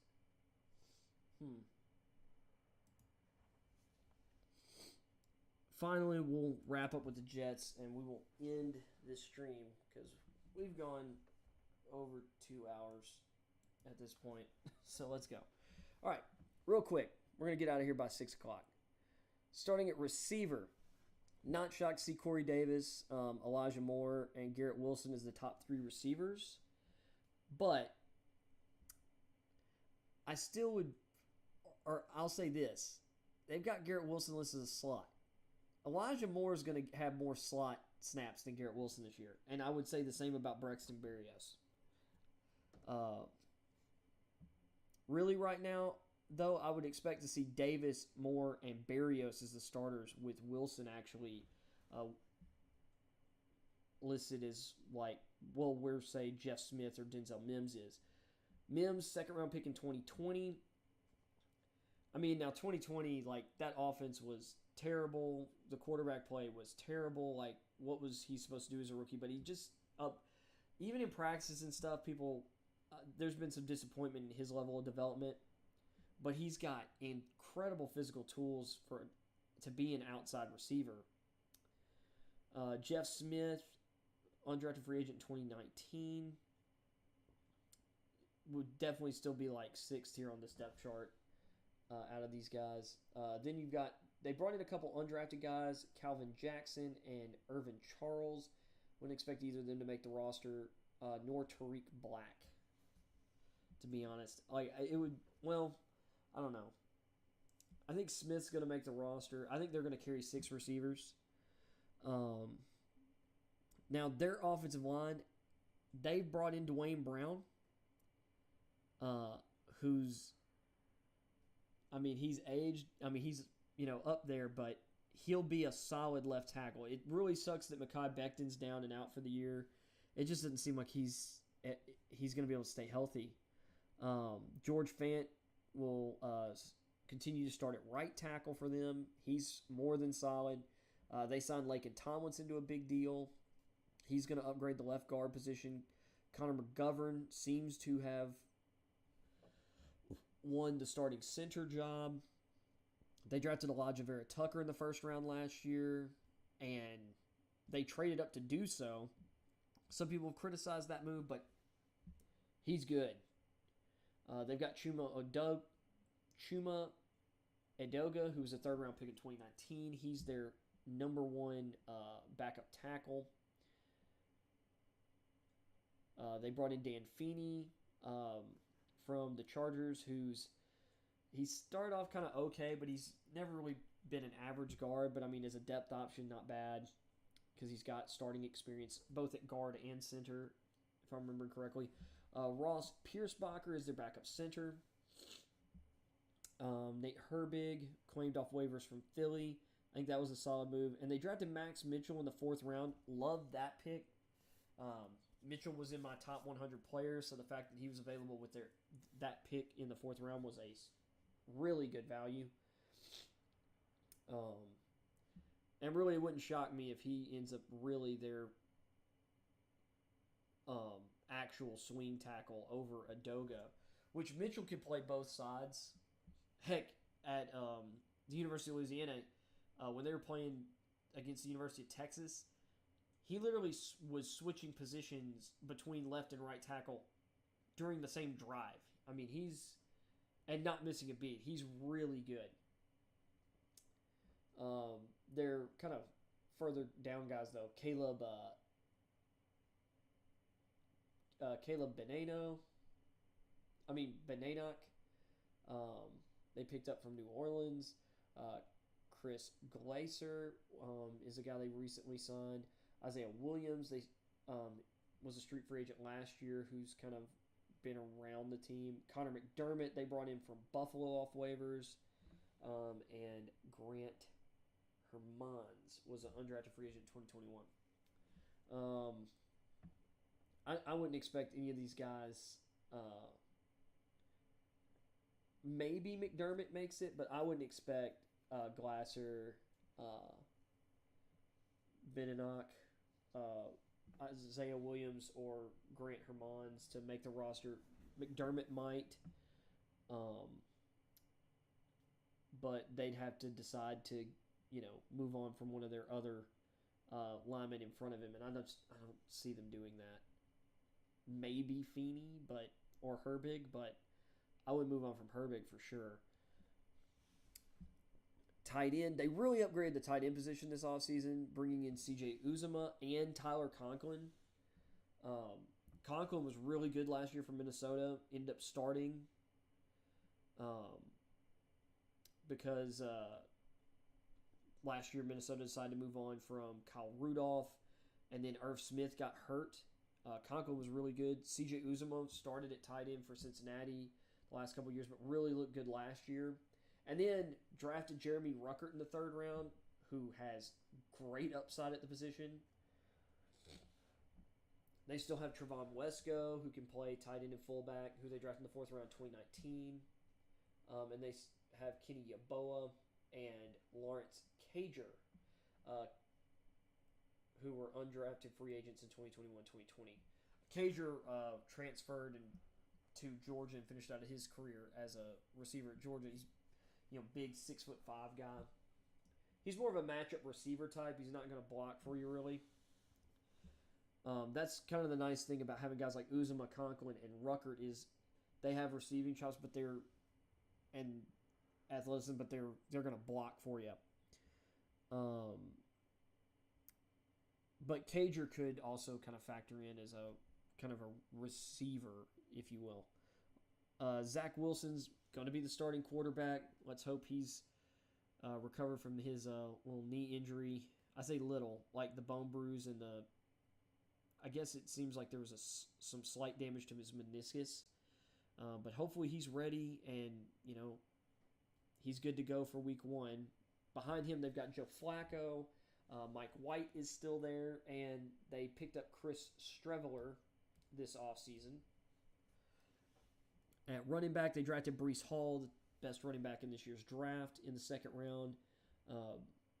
He should be their lead back. Michael Carter moves into an ideal secondary support role. They've still got Tevin Coleman there, who's a really good all-around veteran. They like Ty Johnson, LaMichael Piron, who unfortunately got injured his rookie year in 2020. He's a nice guy to have as your fifth string back, in my opinion. And then they have Zonovan Knight, otherwise known, I believe, as Bam Knight, who had a little bit of a disappointing year at NC State. Wasn't not totally his fault, but there are a lot of people who like him. They picked him up undrafted. And then at fullback, they've got Nick Bowden. This is the way I believe you would pronounce that. Moving to the defense. Carl Lawson, who they signed last year from Cincinnati, he got hurt during training camp last year, missed the whole year. He's going to be healthy and ready to go. He's going to play across from, right now they've got Jermaine Johnson, who they picked in the first round, at pick 26 after trading up with the Titans, who moved down to the second round and picked up some other draft picks in that trade. Jermaine Johnson was my number 2 edge rusher. I moved him ahead of Walker and Kayvon Thibodeau, and I had him right behind Aiden Hutchinson. I'm a huge Jermaine Johnson fan. I think he and Lawson are going to be really good complements to each other on the edge. They also, this offseason, signed Jacob Martin, who's going to be a really good rotational edge player for them. He was solidly productive in Houston. I think a very underrated player. They like Bryce Huff, who was an undrafted free agent in 2020. They picked up Vinny Curry as a free agent this offseason, who could play kind of inside-outside. Michael Clemens, who they drafted in the 4th round, has looked really good in training camp and preseason. I think he'll end up ahead of Bryce Huff on the depth chart, maybe at some point ahead of Jacob Martin. Big fan of Michael Clemens. They also have 3rd-round pick Jabari Zuniga from 2020. And Bradley Anai, who they picked up as a street free agent. They've got a lot of potential depth because Anai and Zuniga are still young guys with upside. On the interior, you got Quentin Williams, 1st round pick in 2019. Don't have to say much there. He is highly productive and immensely talented. Now they brought in John Franklin Myers off waivers they really like John Franklin Myers, who they brought in off waivers from the Rams. Solomon Thomas they picked up as an unrestricted free agent. He was actually pretty decent as a rotational guy for the Raiders last year. Sheldon Rankins, if he's healthy this year, he could end up getting a starting job back. Nathan Shepard, they re-signed to a small contract. He was a 3rd round pick in 2018 that they liked, but he just hasn't fully blossomed. He had a lot of potential. He was a small school guy, but he just hasn't once again, I mean, he hasn't turned into a starter yet. We'll see if he can do that. I mean, he's at least a solid rotational piece, though. Jonathan Marshall was a 6th-round pick last year, and they also have Tanzel Smart, who they picked up off the street in 2020. Moving to the linebackers. Quincy Williams and C.J. Mosley are their starters. They really like Quincy Williams.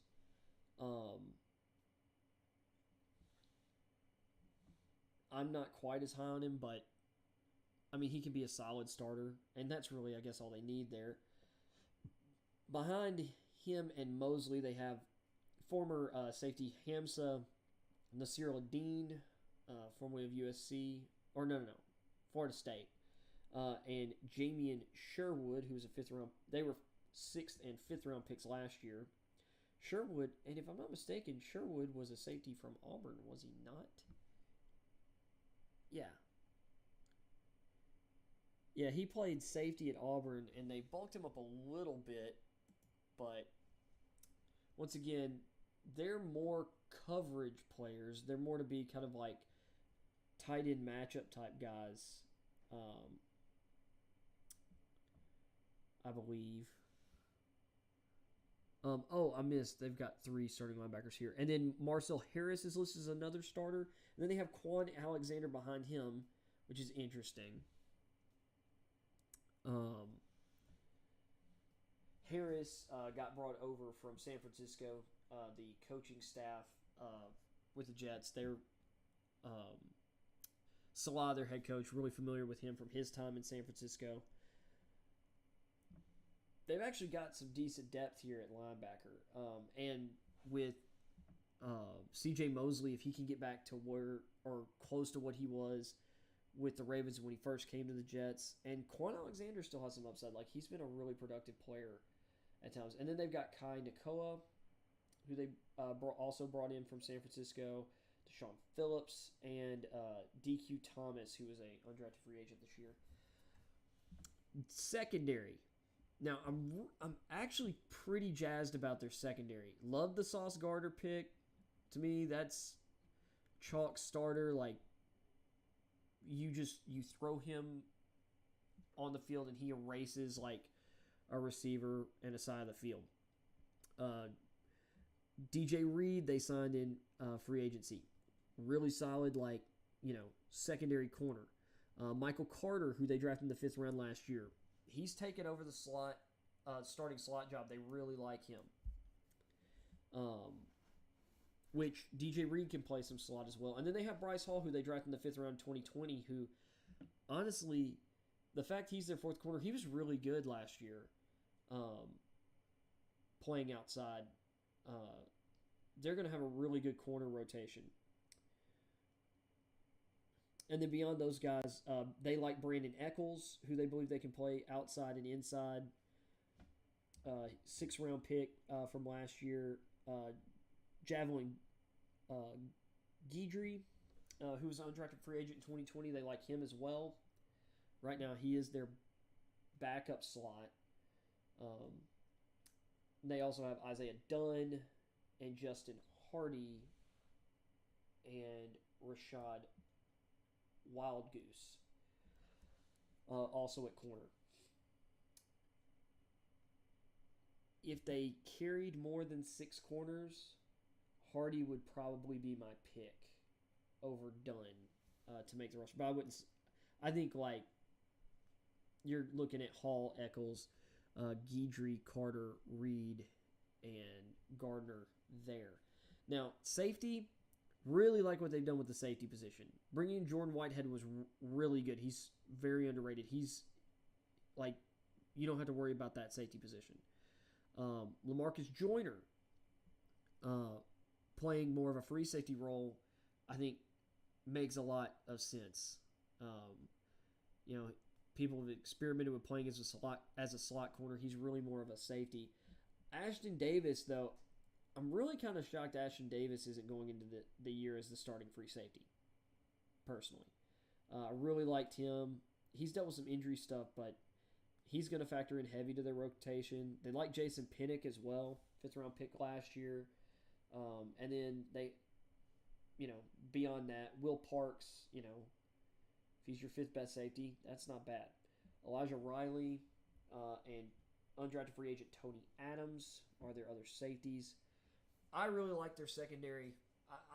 I think this team, it really comes down to what can Zach Wilson and the offense do. Like, how good is the offensive line going to look? Is it going to give him enough time and comfort?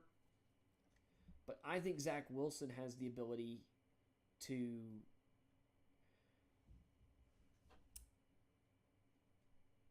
Zach Wilson has the upside to be just an amazing elite talent.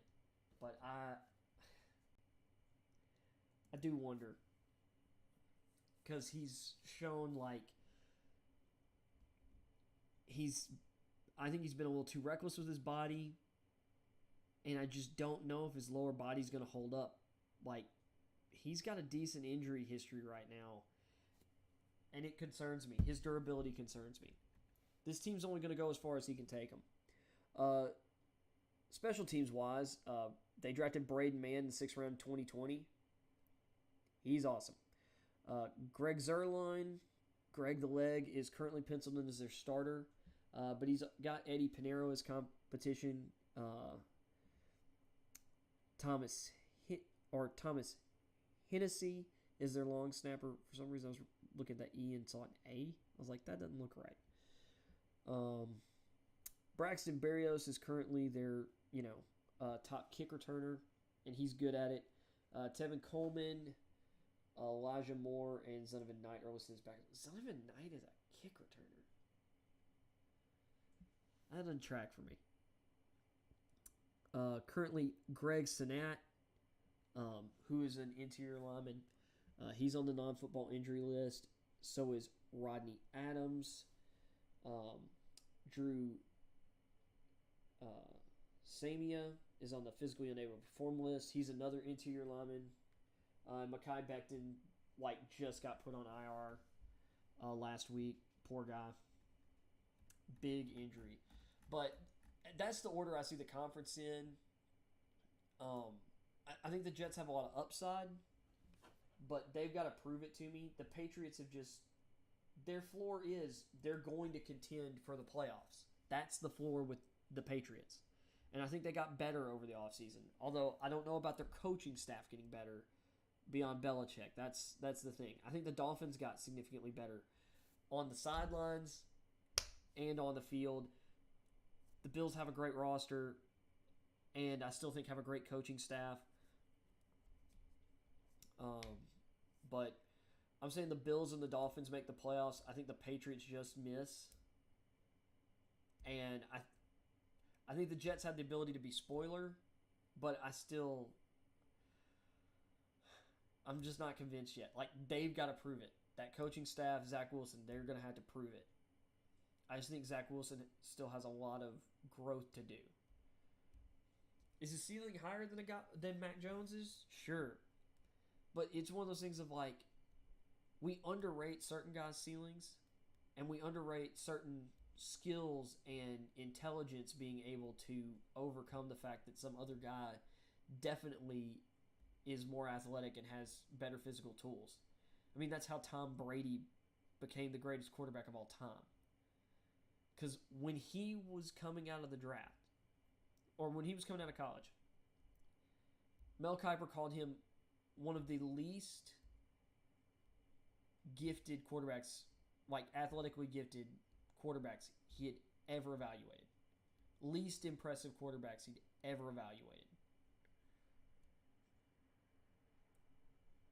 And Mac Jones has the same kind of mental makeup and some of the same type of skills and things on tape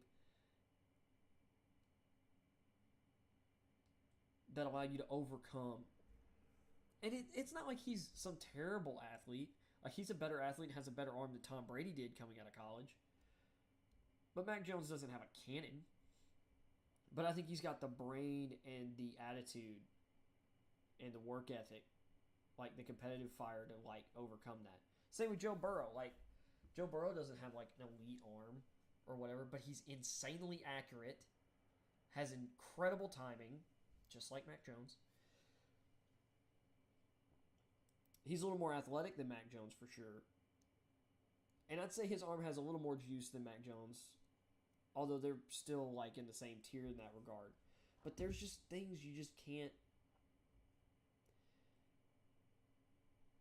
There's been a bunch of strong arm, barrel chested quarterback prospects that have tanked and burned and been shown up by guys who were supposedly not talented enough. So, anyway, that's the show for today. I'll be back tomorrow, probably around 3. I'll put something on my Instagram, HunterKing1313 on Instagram. You can also follow me at HunterK13, the H and K capitalized, on Twitter. And, of course, if you're catching the show, if you like it, please hit like, subscribe, and please leave me comments. Tell me tell me if I'm droning on too much, if I need to get a little more energy, if I'm taking too long moving through different things. I need the feedback, like, desperately. Because this is entertainment business. It's about giving people what they want. If I can do a better job of giving you what you want, I want to do that. Because I want to make this work. So anyway, thank y'all. Really appreciate y'all. And I will see y'all 3 p.m. Central Time tomorrow. Well, unless my Instagram and I say I end up moving up to 2 o'clock. Whatever. But I'm planning on 3 to 5.